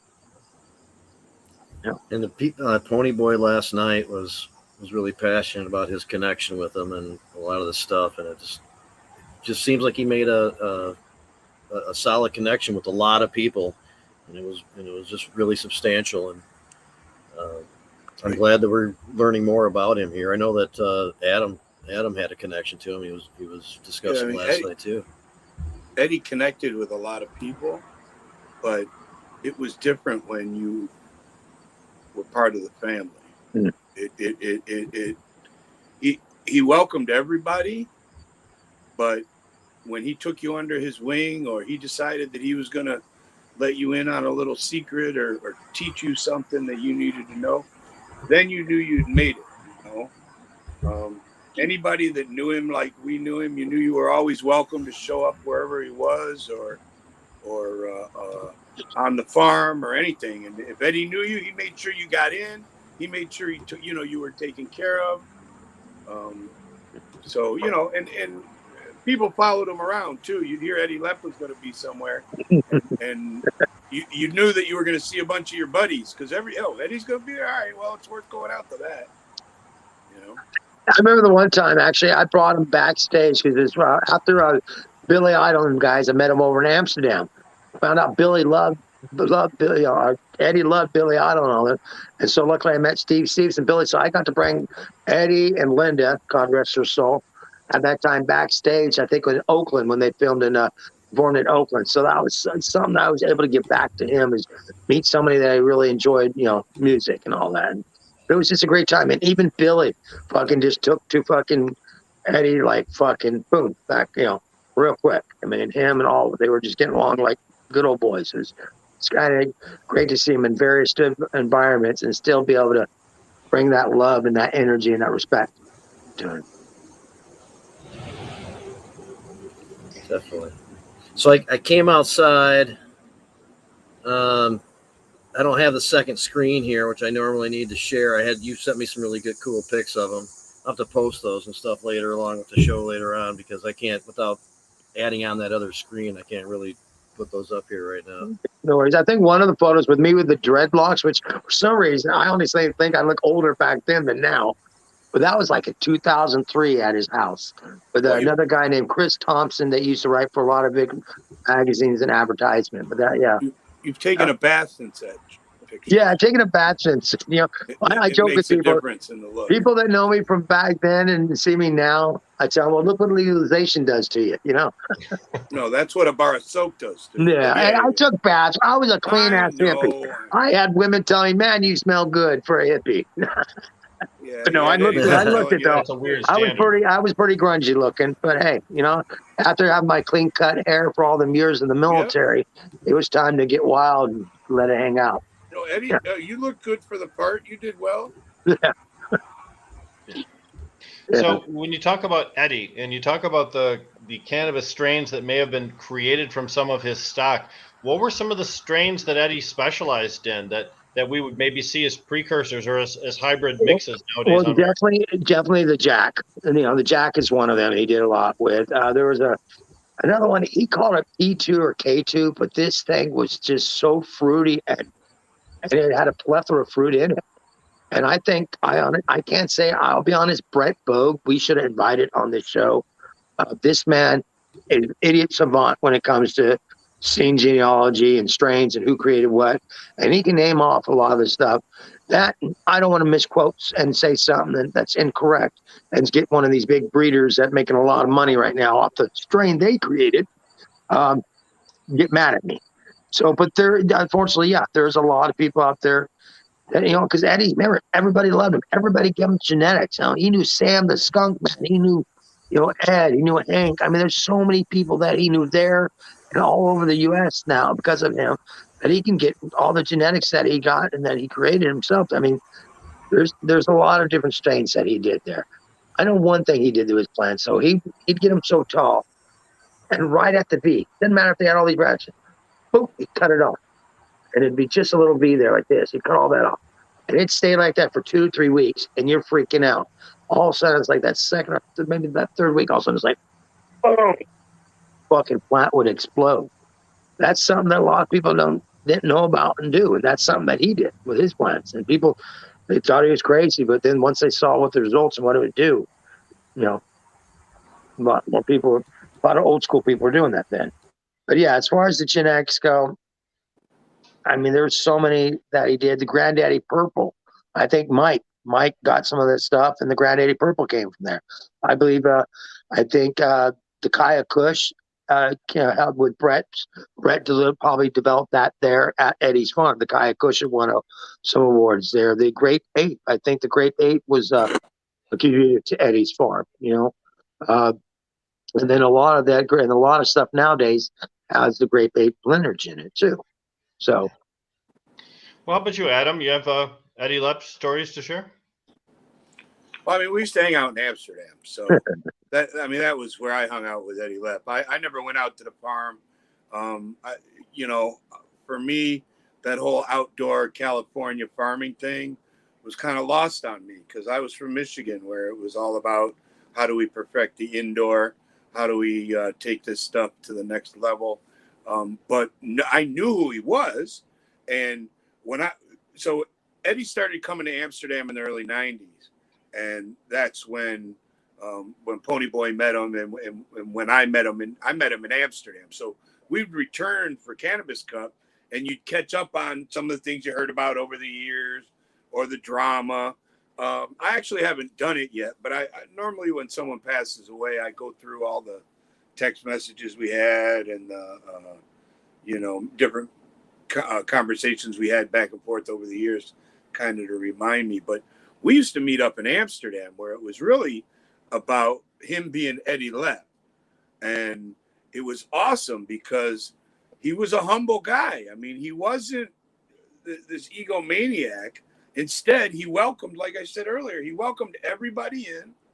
And if he saw you had that something special, or you had something really to offer to bring to the table, you could almost see him kind of bring him under his wing, you know, and all of a sudden that person's in the circle. And the next day you're hanging out with a couple other people, because why? They got close to Eddie. They mentioned who they were, what they were about. And Eddie already had invited them out to the farm. And, you know, that's the kind of guy he was. Yeah. So. Oh, I met so many people at that time. At that farm. There was this Dr. Theogens. I forgot his name, but he made this anointment oil out of THC that he got from a recipe or out of I forgot how old the Bible was, but it was straight out of the Bible that he got this recipe from. And he made it there at Eddie's farm. Actually, Pony Boy, me and him were talking on the phone today. He still has a bottle of that stuff, he said. You know. So yeah, he brought there was people from Rolling Stones coming through there, High Times, you name it. People from all over the world would come there and kick it at his house, because that's when he was his best and humble and just relaxed, you know. And then, to be honest, the government made him a superstar. Yeah, oh yeah. You'd have never heard it. You'd have never heard of Eddy Lepp had they not raided him and busted him. Well, dude, he had 32,000 plants right next to the fucking highway there in Upper Lucerne County. A retired sheriff officers were right next door to him, but they got along. Right. I mean, they turned him into one of the early superstars. You know, back then, to hear about guys getting busted with, I mean, I don't even want to bring his name up, but just there was a guy that got busted with a mansion with 5,000 plants in it. That put him on the map. Nobody had heard about the guy before that. Then there's guys like Eddy Lepp growing 30,000 plants, 32,000 plants out in the middle of out in the open, and boom, the government busts them, and the next day everybody knows who Eddy Lepp is. Yeah. And then there's the Free Eddy Lepp campaign, and then there's this: look, you're legalizing weed, and how did you do this to this guy? So, you know, the government, in their infinite wisdom, has helped guys like Eddy Lepp become the rock stars and superstars that they are. I mean, he's an amazing person, but yeah, the government made him out there more. To us, who met him, he was a rock star to us. Always. He was a rock star always. But the masses, we kept them to ourselves. And then all of a sudden, the masses were educated about guys like Eddy Lepp because the government decides to send them to prison. I think that one video I put up before they took my Facebook page down the other day, I had 49,000 views on that video from when I first put it up there, from when he first got out. So people were interested in that. You know, and that's the thing, people like him that push that envelope, push past that gray area, instead of stopping where that gray area is and let it get worse, he pushed through it. And that I think that helped open a lot of eyes for people, because now they're understanding this is not a harmful plant. Only harm that comes to it is when the federal government arrests us and take away everything we have because of this plant that's done so much for everybody around the world. And without people like him pushing it, a lot more people wouldn't have their eyes open. I think that you know, a lot of these legends, that's why cannabis is the way it is today. I mean, we have a long way to go, but we remember, me, Eddie, all you guys remember how it was. I was so scared to fly back and forth to Amsterdam all the time. I mean, because of my dreadlocks, always, Mr. West, come with us. And I'd be in that room stripping down. And I'm PTSD. And they have tasers on me, guns, over a fucking plant. And people like Eddie, oh yeah, there's me and Eddie. That's a little bit after he got out of prison. People like Eddie and stuff pushed that envelope. He sacrificed his freedom, his time. He knew he you know, in his mind, he knew what he was doing was right for his fellow mankind, but he also knew what he was doing wrong for the government. But fellow mankind won out. And he cares more for the human race and his people because he loves everybody. And that's why he did it and allowed himself to be a martyr. It's because of that, you know, and I thank him for that. I don't know if I could ever do that many years for this wonderful planet. I pray I don't have to. I mean, I've done some jail time and stuff like that, but no prison time, thank God, you know, over this plant. And I came close in San Francisco once when they tore through everything and found some, eighth on me, they said. But that's the closest I ever came. But I wrote an article about it. They took away the fine. But Eddie, he always pushed that envelope. You know, when he flew through the airport, people knew who he was. You know, customs fucking tore him a new asshole all the time too. He'd be put in tuck into that room. That's my favorite photo right there. I love that one. That was actually maybe a week or two, maybe after he got out of prison, I think. Love is love, Bobby. Love is love. Love is love. Hey, Yes, love is love, bro. $20. $20 is $20. No, yeah. He was a great man, and I'm blessed that I came onto the scene at the right time, I guess, or maybe the time I was meant to, and wind up meeting some of these amazing people that are still with us, and some that aren't. And luckily, I was blessed enough. A lot of these people took the time and showed me the kindness and gave me their knowledge and shared their knowledge with me. And that's why I try to do much I can to give back. That's why I'm always having the cameras and stuff. Someone has to catch the realness of what's really happening in our generation. Because these new generations, a lot of them don't fucking care. They don't care what Eddie did.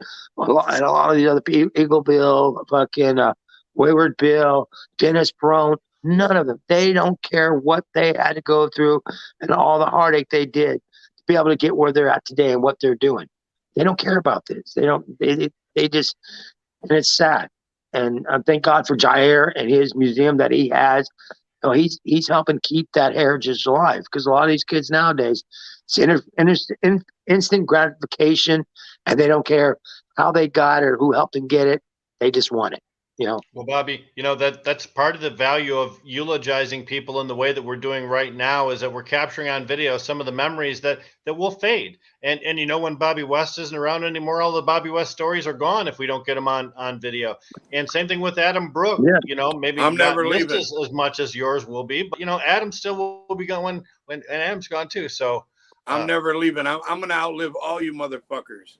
Well, I'll tell you right now, my best story then will be, I remember a time we're all sitting at the table eating dinner, Adam's blah, blah, blah, blah, blah. And a 4-year-old looks at him and says, "Shut the fuck up, Adam." And we're like, but Yeah. everybody was thinking it. So that's the memory I'm going to use right there, brother. Wow. But, you know, let's talk about it. We've had to unfortunately eulogize a number of people. We have Boston George that's gone, Frenchie that's gone. We're now lost Eddy Lepp. I mean, Wayward Bill, a lot of you guys don't know him. He was an activist and stuff from Boston area. He was a great guy. A lot of people knew him. He passed away recently as too. This year as well, Jim from Bog Seeds, Bush O'Grown. I'm sure you met him over there back in the day in Amsterdam. He passed away also. I mean, he was growing cannabis before it was legal in Montana and selling seeds, pushing that envelope. Some of us have been doing this for 30 years. Yeah. And Brett I Bowe. remember starting out looking at some of these people that were old and going, wow, 80-year-old May Nutt talking about her son's testicular cancer and getting weed delivered in the mailbox from the cops. And, it was all we could do to get her story on film and get her recorded, because we knew people like her didn't have a lot of time, and now we live in a generation and in a situation where we can get these stories recorded and we can talk to these people when they're young enough and healthy enough that we can get the whole story. So it's great, that we can share the story of Eddy Lepp, because there's a video record, there's a recorded record of it. Oh, actually, check this out. I talked to Brett Bowe. I didn't know this. Pretty much 90% of the time, and there was a thing on his gate that said you will be videotaped or under video surveillance. So they have all that footage. I was talking to Brett today. Brett Bogue is another guy that's old school that doesn't get a lot of credit. He's done a lot of things. This guy, he's created a lot of genetics, given out a lot of stuff. The original Great Babe, all that. But he's telling me today that I forgot the guy's name, Jason and a few other people were filming. A lot of times they have all that footage, all these different people coming to Eddie's farm and stuff, and him going different places and stuff. They were always filming. So hopefully they put together something, that shows a chronological history of his life and how he affected so many people, I mean, Netflix is looking for content all the time. Don't you think that a cannabis themed show like this that has a lot of resources and content, it'd go right through the roof? Especially nowadays with so many, unfortunately, so many that we're losing. So many people that we're losing that. And it's sad because it's sad, but it's good things now. I'm having people that I haven't heard from in a while reach out to me lately. You know, the people that we haven't heard. I had Arian from Green Strain Hunters just started following me on IG there, Adam. Yeah. You know, Arian's a good guy. No, he is. I mean, I told him, I said, bro, I'm glad you're still with us. And I want to appreciate you for all the kindness and love you showed me back in the day. You know, no, he's a good guy. Him and Franco did a lot of great things, especially with that Strain Hunters.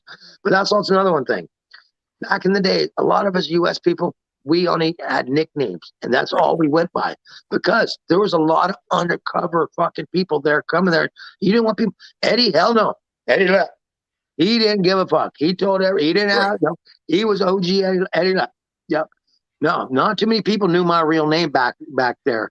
Back in the day, it was Uncle Stoner. And sometime back then, they kind of hesitated, called me that, but they did because they knew. I mean, you couldn't use real people's names because it was such a black area and everything. Although we were from California and we were legal there at that time, it was still a very bad grayish black area. So you didn't know who you were talking to. If it was a Donnie Brasco or something, so you had to use aliases, but not him. No, he always used his name. Straight up. So. Yep. Well, you know, human beings, we used to have an oral tradition where we would pass stories down from one generation to another as we sat around a campfire and talked in small circles. This is what substitutes for that nowadays. So welcome to the program, Mr. John Sinclair. Yeah. And we're unfortunately talking about Eddy Lepp. Yeah, I heard that. Sad news. Nice guy. Sorry to be so late. I was sitting reading the book by Tina Turner, and I forgot all about everything else. Well, I mean, Tina, goodness gracious. You dig? On the last chapter where her husband gave her a kidney, and I was just calling Robert Whitehall to laugh with him about it because his wife gave him her kidney. Yeah. And the phone rang and it was J.B. Lowell saying, "Are you coming on the radio on the TV show?" Well, and John, I know we want to talk about the Sinclair Foundation, but we've been talking about Eddie, so why don't we stick with this subject? Do you have any thoughts or any stories you want to say about Eddie when we kick off? No, I just thought he was a tremendous human being and a really brave American. And he went up against the entire state of California. He was determined to give people their weed. I love that. Nice guy, too, and they put him in prison. I talked to him after he got out. Uncle Stoner, you look old, man. What happened to you? What do you mean? Look, Blondie, I just don't got no product in my hair, you know. You don't have your wig on. Look, I'm trying to get like you, John. Look, I got a nice little goatee going on, just like you, Johnny. That's all right. Little John. We grow. Yeah, we get old, brother. We get old. On his face. Okay. I'll be 80 in less than 2 months. I know, brother. I think I'm trying to. Hopefully, I hope it don't work out. But I'm supposed to be in Mexico on the 1st, 2nd, and 3rd. So I know your birthday's what, the 2nd? Yeah. Is that Deb? Yeah. Hey, Deb. Hi, John. How are you? Well, I'm okay. I'm better every day. Moving in the right direction. That's a good direction. Moving in the right direction. Yeah. So if John, let's talk about the Sinclair Foundation then. If we're kind of wrapping up Eddie. What else are you saying about Eddie? We've been working this over for a bit now. Okay. Yeah, I told him how I met him and how I had to share a room with him back in Amsterdam back in the day. So a single bedroom in Amsterdam back in the day. So when I first met him, we talked about that. that. At 622, he put me up in his hotel room. You know what Ponyboy said last night that he was part of a deal, part of a plea deal or something. He was offered that if he were to accept responsibility and mention how horrible it was what he did, or or whatever, that he'd get a break. Yeah, of course he wouldn't do it. Yeah. Fuck you, he said. They tried to throw a book at him. Fucking 3 life sentences plus 40 years. I know. They tried to kill the guy. He's a beautiful cat, man. I loved him. I'm really sorry to hear he left. What happened to him? He had cancer, actually. Oh, He to be honest, Eddie's in a much better place. He yeah, suffered. okay. He was suffered in really suffering, huh? bad these last couple. Yeah, it was brain cancer. Months. He had brain cancer, and he. Brain cancer. Yeah. Ouch. He. I mean, I used to see him live online a couple times a week, and then it slowly disappeared from there. And I haven't seen him for a couple months. Last year, I had him when they had me. Well, the show you went on with that Boston Freire, he was supposed to be on that. That would have been, would have been so awesome, but he had to go to the hospital because of it. So he was supposed to go on the show with the legends. You know, yeah, he was supposed to go on that fishing trip too that Adam was on, but unfortunately wasn't able to because he was too ill to travel. Fishing trip? What was that? Yeah, they so there was an you'd have loved this, John. There was an organization that flew a bunch of us old criminals down to Florida for a fishing tournament. That's what you went to Florida for. Yeah. So it was all the gangsters, all the smugglers, you know. Oh, I know who you're talking about. I know Bobby. you do. Mr. Tuna. Surprised they didn't all fall off the boat and drown, right? Or hijack it and go look for some drugs. You know, we were looking. Trust me, we were looking. I trust you on that one. Yeah. So, but the fact with Eddie is that apparently he touched a lot of people's lives. Yeah, man, he grew a lot of weed. And as Uncle Stoner was saying, a lot of the popular weed that we have today is rooted in some of the stuff that he developed or that he. Well, what I loved is he had that place, piece of land, and he got everybody to grow their weed there. Right. That was really cool. 32,000 plants. He had scripts for it all.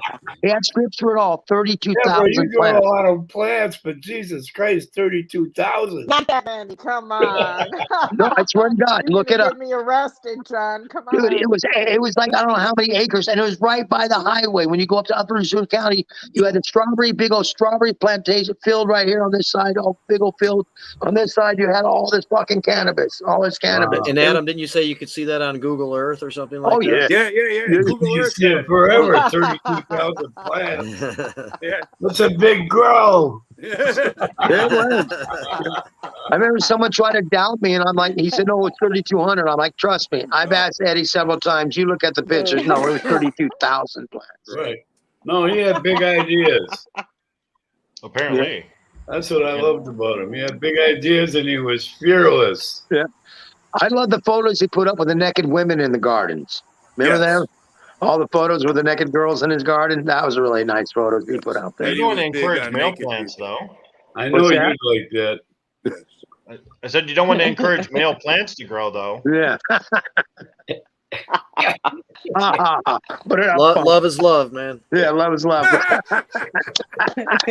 Right. A plant in a picture. They get married. Hey, let's get to the foundation a little bit, just because of time, and I really enjoyed learning more about Eddy Lepp last night and today, and I'm happy that you wanted to have some time to talk about it, Bobby, because God bless him, man. He was a great man. I mean, as I said, I don't think if it wasn't for him, Ben Dronker, John, you yourself, brother, I have to tell you, if you wouldn't treat me with the love you did back in the day, you're one of the reasons why I'm still around, brother. You treated me with a lot of love, and you brought me on. You let me do some of your shows back in the day. You always had time for me, bro. You were it's better when you're like that. You were a great man, bro. I remember we've had some good times together too over there in Amsterdam with Lawrence Cherniak and all them and all that. So I want to appreciate you. I want to say thank you. I can't wait until I return. The last time I was going back, I got to the airport and I didn't feel so good about going. I went home and had a heart attack the next day. Yeah. Thank God. So I was glad I didn't get on that plane, because it would have cost me $18,000 in Amsterdam, which I don't have $1, but yeah. Well, hopefully you get to go over there a few more times. So they're still trying to collect from me when the motherfucker hit me in the back with a bicycle and knocked me on my face down by the POW, and they're still trying to get me to pay for the ambulance. I said, well, wait a minute. I'm from the United States. I was walking down the street minding my own business, spending money. On my way to spend some money in your fucking country, and one of your citizens hits me in the back of the bicycle and knocks me down, you're going to charge me? I remember that. That laid you up for a while, brother. I remember that. Fucked up. That was life you up pretty changing, that good. experience. Yeah. Started my whole downward spiral, and I'm still suffering off of. Yeah. So that leads us into the foundation, though, John. Okay, good. So you've recently announced some changes to the foundation and some of the personnel associated with it. Well, yeah, I've been trying to do this for about 10 years. Yeah, it was created finally. That's part of the story. I had a couple of guys in Amsterdam who helped me out. One of them has a head shop, and one of them is a IT expert. And they started my foundation for me and opened my bank account, and they sponsored me in Holland. But then about 4 years ago, they stopped doing what I wanted them to do. And the money that I had in my bank account, I raised it all at my birthday party 5 years ago. Bob Whitehall raised it for me. And I opened my bank account with $15,000. I made another $5 on something else. And when I put $20,000 in there, and then there was things I wanted to do with it, and they wouldn't disperse the funds. And so I just really got angry because I was over here sick, in and out of the hospital, and I couldn't get them to do what I wanted them to do. So I decided that that wasn't going to work. So then I thought I'd better start one in the U.S. if I'm going to be here. I think I'm going to be stuck here. So I thought I'd better start my foundation here and get a U.S. bank account. So finally, through the help of Jamie Lowell, Mike Comron, my counsel, Matt Abel, and of course my board members, Adam Brook, my granddaughter, Beyonce, and my steering committee members, of which Deborah and Rick are both members. So I got like 15 people now that I can call on my steering committee. If I got a problem or if I'm trying to do something, I can ask them for help and tell me what to do. So I feel really good about it. Because I'm going to be 80 years old, and how long am I going to be effective? Who knows? But I would like to have my ideas and my works preserved beyond my lifetime. Yeah. So that's the idea. John, let's talk about those works, those intellectual creations you've made over the years. They include not only books, 60 years, recordings, well, decades. All right, I didn't want to be mean, but yeah, decades, sure. Hey, Rick, if you don't mind, can I just read a paragraph real quick that is part of John's basic mission statement and some information he puts out? He wrote, he said, I have conceived the John Sinclair Foundation as the repository of all my published works and recordings, copyrights and creative files, to serve as a vehicle to pursue special cultural projects in progress or in planning stages while I'm still on this planet, and then in perpetuity. Perpetuity, baby. Right. And to me, you know, John's created a lot of stuff over the years, and I think most people would be fascinated to actually sit down and go through it and see what it really is. But the fact that he wanted to make sure that people could enjoy it in the future is really one of the things that attracted me 20 years ago when we started working together. Yep. And I learned. Started 25 years ago, Adam. If Yeah, I'm no, not I mistaken. know. I know that. I still have that original check, my friend. So the fact that he wants to share it with people and make sure that it keeps happening. And like I said, I learned a lot. John's a historical blues poet. You know, I knew and respected the blues a little bit when I met John, but I actually now know who the players were. You know, where they were born. Right. He took me to the places where they came from. I kid you not, sitting right next to me in a pile on my bookcase, and I pull it out all the time, is really the blues. Okay. If you think you know the blues and you haven't read this book, you don't know nothing. And if you're a weed head and you want to learn something, that book's the way to go because it's the historical record. And that's something that I learned that was really cool about working with John, is that he is part of the historical record. Amen. He doesn't realize that he's created things as he created it. He didn't realize he brought down Nixon until he read it in a book. I mean, come on. So, you know, it's been an honor to work with him. And this foundation is really unlike anything anybody's ever seen before because of what John wants to do with it, I think. You know, I'm proud to be a part of it. And, Thank you. You know, I just don't want to see. I worked all my life I wasn't motivated by money. I wanted to create things. And I create a lot of things in a lot of different areas, and I just don't want to see them go down the toilet when I croak, you know. You know, John, if there's someone out there that would like to contribute to the John Sinclair Foundation, we got a bank account now in Detroit. Yeah. What's that? We got a bank account in Detroit now. Adam Brook is responsible for it. Something funny I got to say, though. I'm opening the bank account. All right? The lady's got a stack of pages that I got to sign. Each page I got to initial here and sign it. Then she says, and when I've already talked to her, I said, I'm here. I represent John Sinclair. I'm here to open and he's a client of yours already. And I'm here to open a foundation, an account for our foundation. And, you know, she had no clue who John was, of course. And at one point at the end, and I eventually told her who he was and what things were. Whoa. And at the end, she pulls this sheet and she slides it. And she says, of course, we have to have everyone sign this, that this account is not related to the sales of marijuana and has nothing to do with marijuana. Nothing. And I looked at her and I said, I'm willing to sign this and I abide by it. And I can guarantee you we will. And that's not a problem. Right.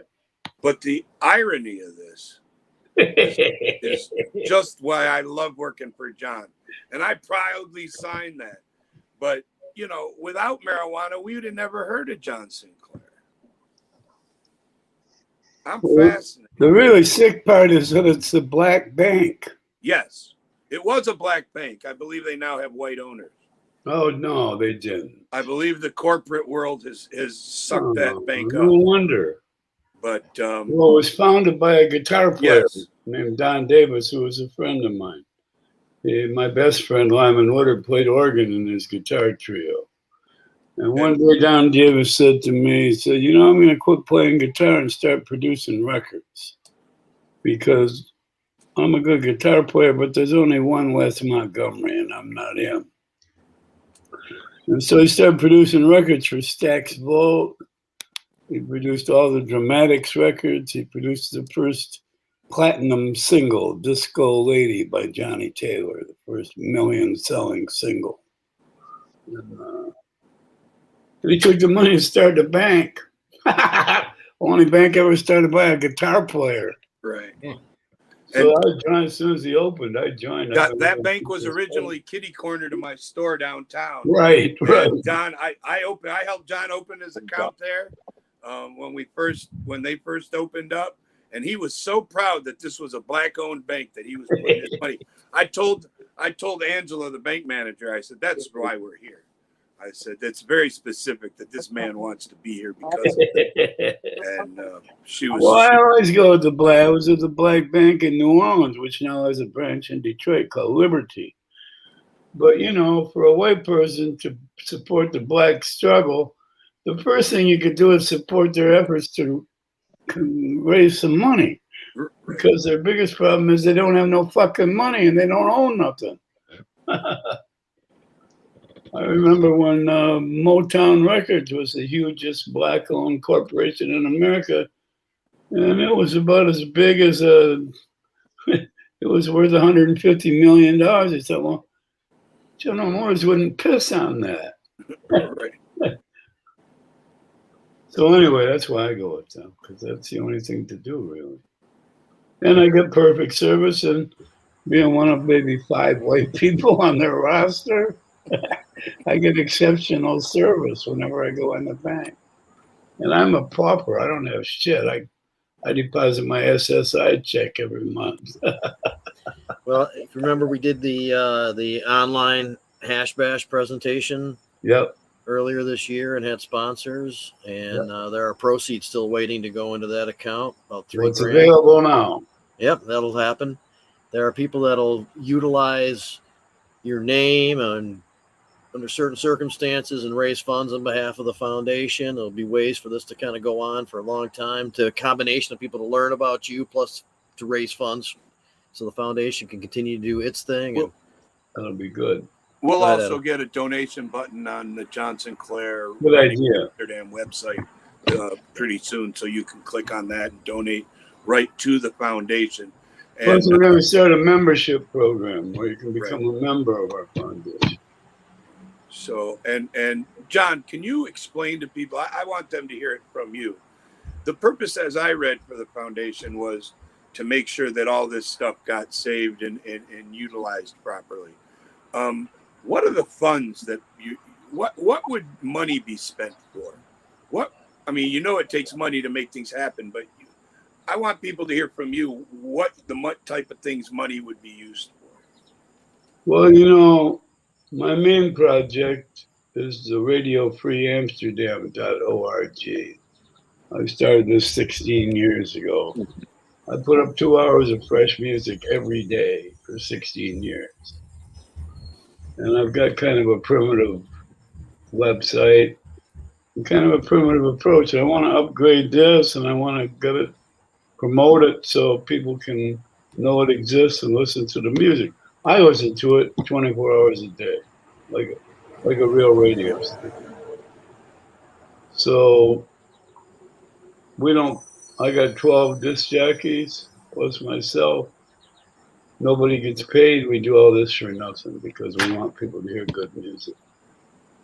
So I'll put money toward that. The other thing is I want to have a coffee shop. In Holland, we call it the Bohemian Embassy. Here we call it the John Sinclair Foundation Cafe. Oh dear, I got a phone call. We'll get that later. If you can ignore it, I can ignore it. So I want to have a coffee shop where you can get a cup of coffee, smoke a joint, bring your own, of course, and have exhibits from the past, from my historical years and the things we did. My radio station plays in the background. We do the radio shows there. It's the offices for the corporation, etc. So that's another thing. Then I got a guy in Amsterdam named Steve the Fly. And he's my executive director, and he takes care of the radio station and really the nuts and bolts of things. And I want to be able to pay him because he does a lot of work on this, and he's a thoughter like myself, so he does it in his spare time. So those are the three. And then I want to do other things, like I want to publish a complete online digital edition of all my written works, my books. I want to make I got about 30 albums that I've made in the last 30 years. I make about an album a year. How many books are published? Oh God, I can't count them. When did you do Go Guitar to my Army? website, johnsinclair.us. It's all there. When did you write Guitar Army? That one. When would that first get published? Well, I wrote it for magazines and underground newspapers in 1967, 68, 69, 70. And I was in prison from 69 to 72. Published. And I put it together while I was in prison. I had a publisher and I wanted to put it out. Because I have a I little copy gathered of all that. these things that I'd written and I put them all in this book. I still have a copy of that book you signed for me. That's good. Guitar Army. I still have that. Yeah. I'm No, I glad. don't know on you guys' end, but when you were talking, it sounded like you were one of them Cylons from Battlestar Galactic. I don't know. On my end, you sounded really like you were in a tunnel or something. When was Yeah, that? you heard that too, right? Yeah. It's like you're almost, it sounded cool, but it had a little echo to it. You had now? Yeah. Oh, yeah, about a minute ago. About a minute ago when you were talking, it sounded like you were one of them Cylon guys trying to learn how to talk. It was a little echoey, but I can Must be still a hear what trick you're for the saying. program. Must be a Zoom trick because it's everything's straight here. I wasn't the only one hearing this, hopefully, right? I'm not having a stroke or Sometimes anything. when the connection's not right, you hear like the echoey, tinny, Okay, I'm like, type sounds, I'm thinking I'm having a stroke. I'm hearing them. No, don't have a stroke. No, me. I Tina thought I was Turner having a stroke over it. No, I'm saying, Tina Turner just had a stroke in the book I was reading.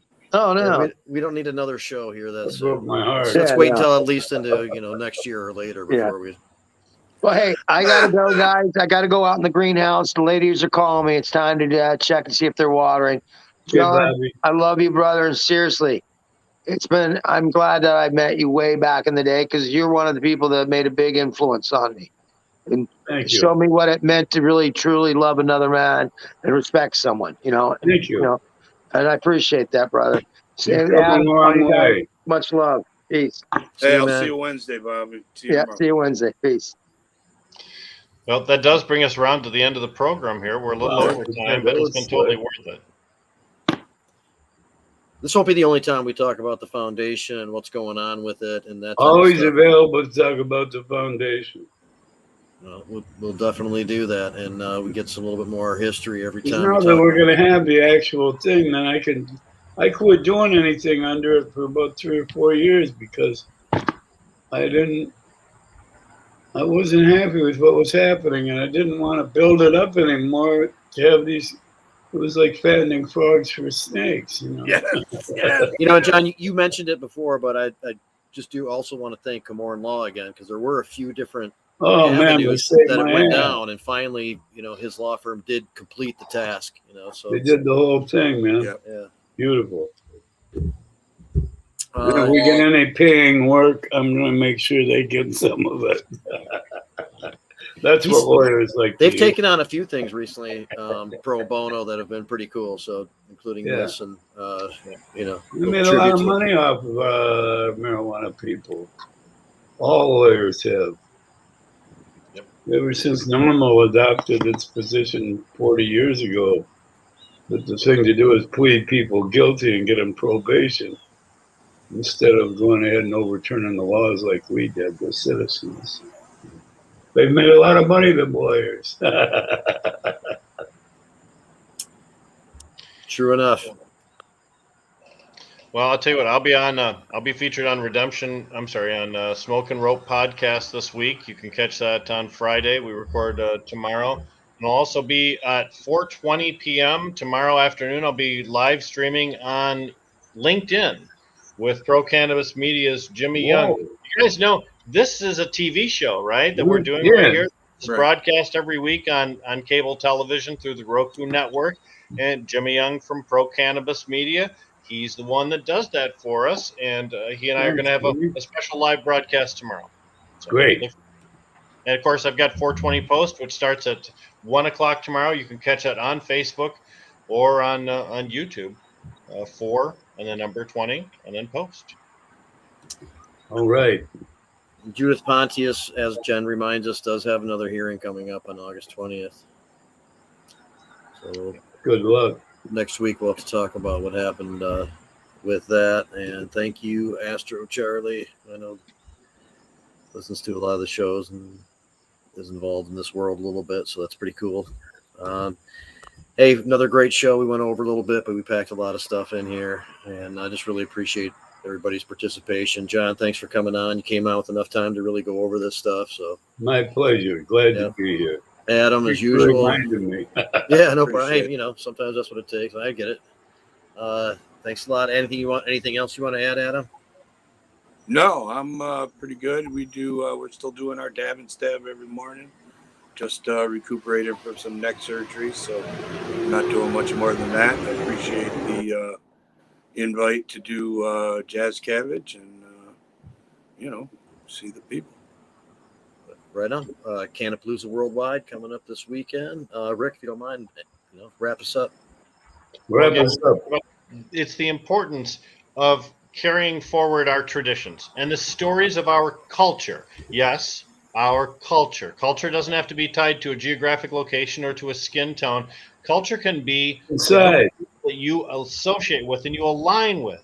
And capturing culture is what we've done today. We talked about OG Eddy Lepp and some of the stories from his life. Now that OG Eddy Lepp can no longer tell those stories, we're going to do the same thing with John Sinclair and Adam Brook and everybody else. Get as many of these down on video as we can. This is how future generations will recognize the accomplishment that's been made. Unfortunately, we weren't able to capture some of these things while they happened, but we can still capture the memories that were created from those important events. Never too late to start. That's right, John. That's Right my on. thought. All Okay, right. Rick, thanks. Thank you guys. Thanks, Jazz Tom. Cabbage Cafe next Thank you, week. Adam. See all you guys Appreciate it. very soon. Soon. Jazz Cabbage.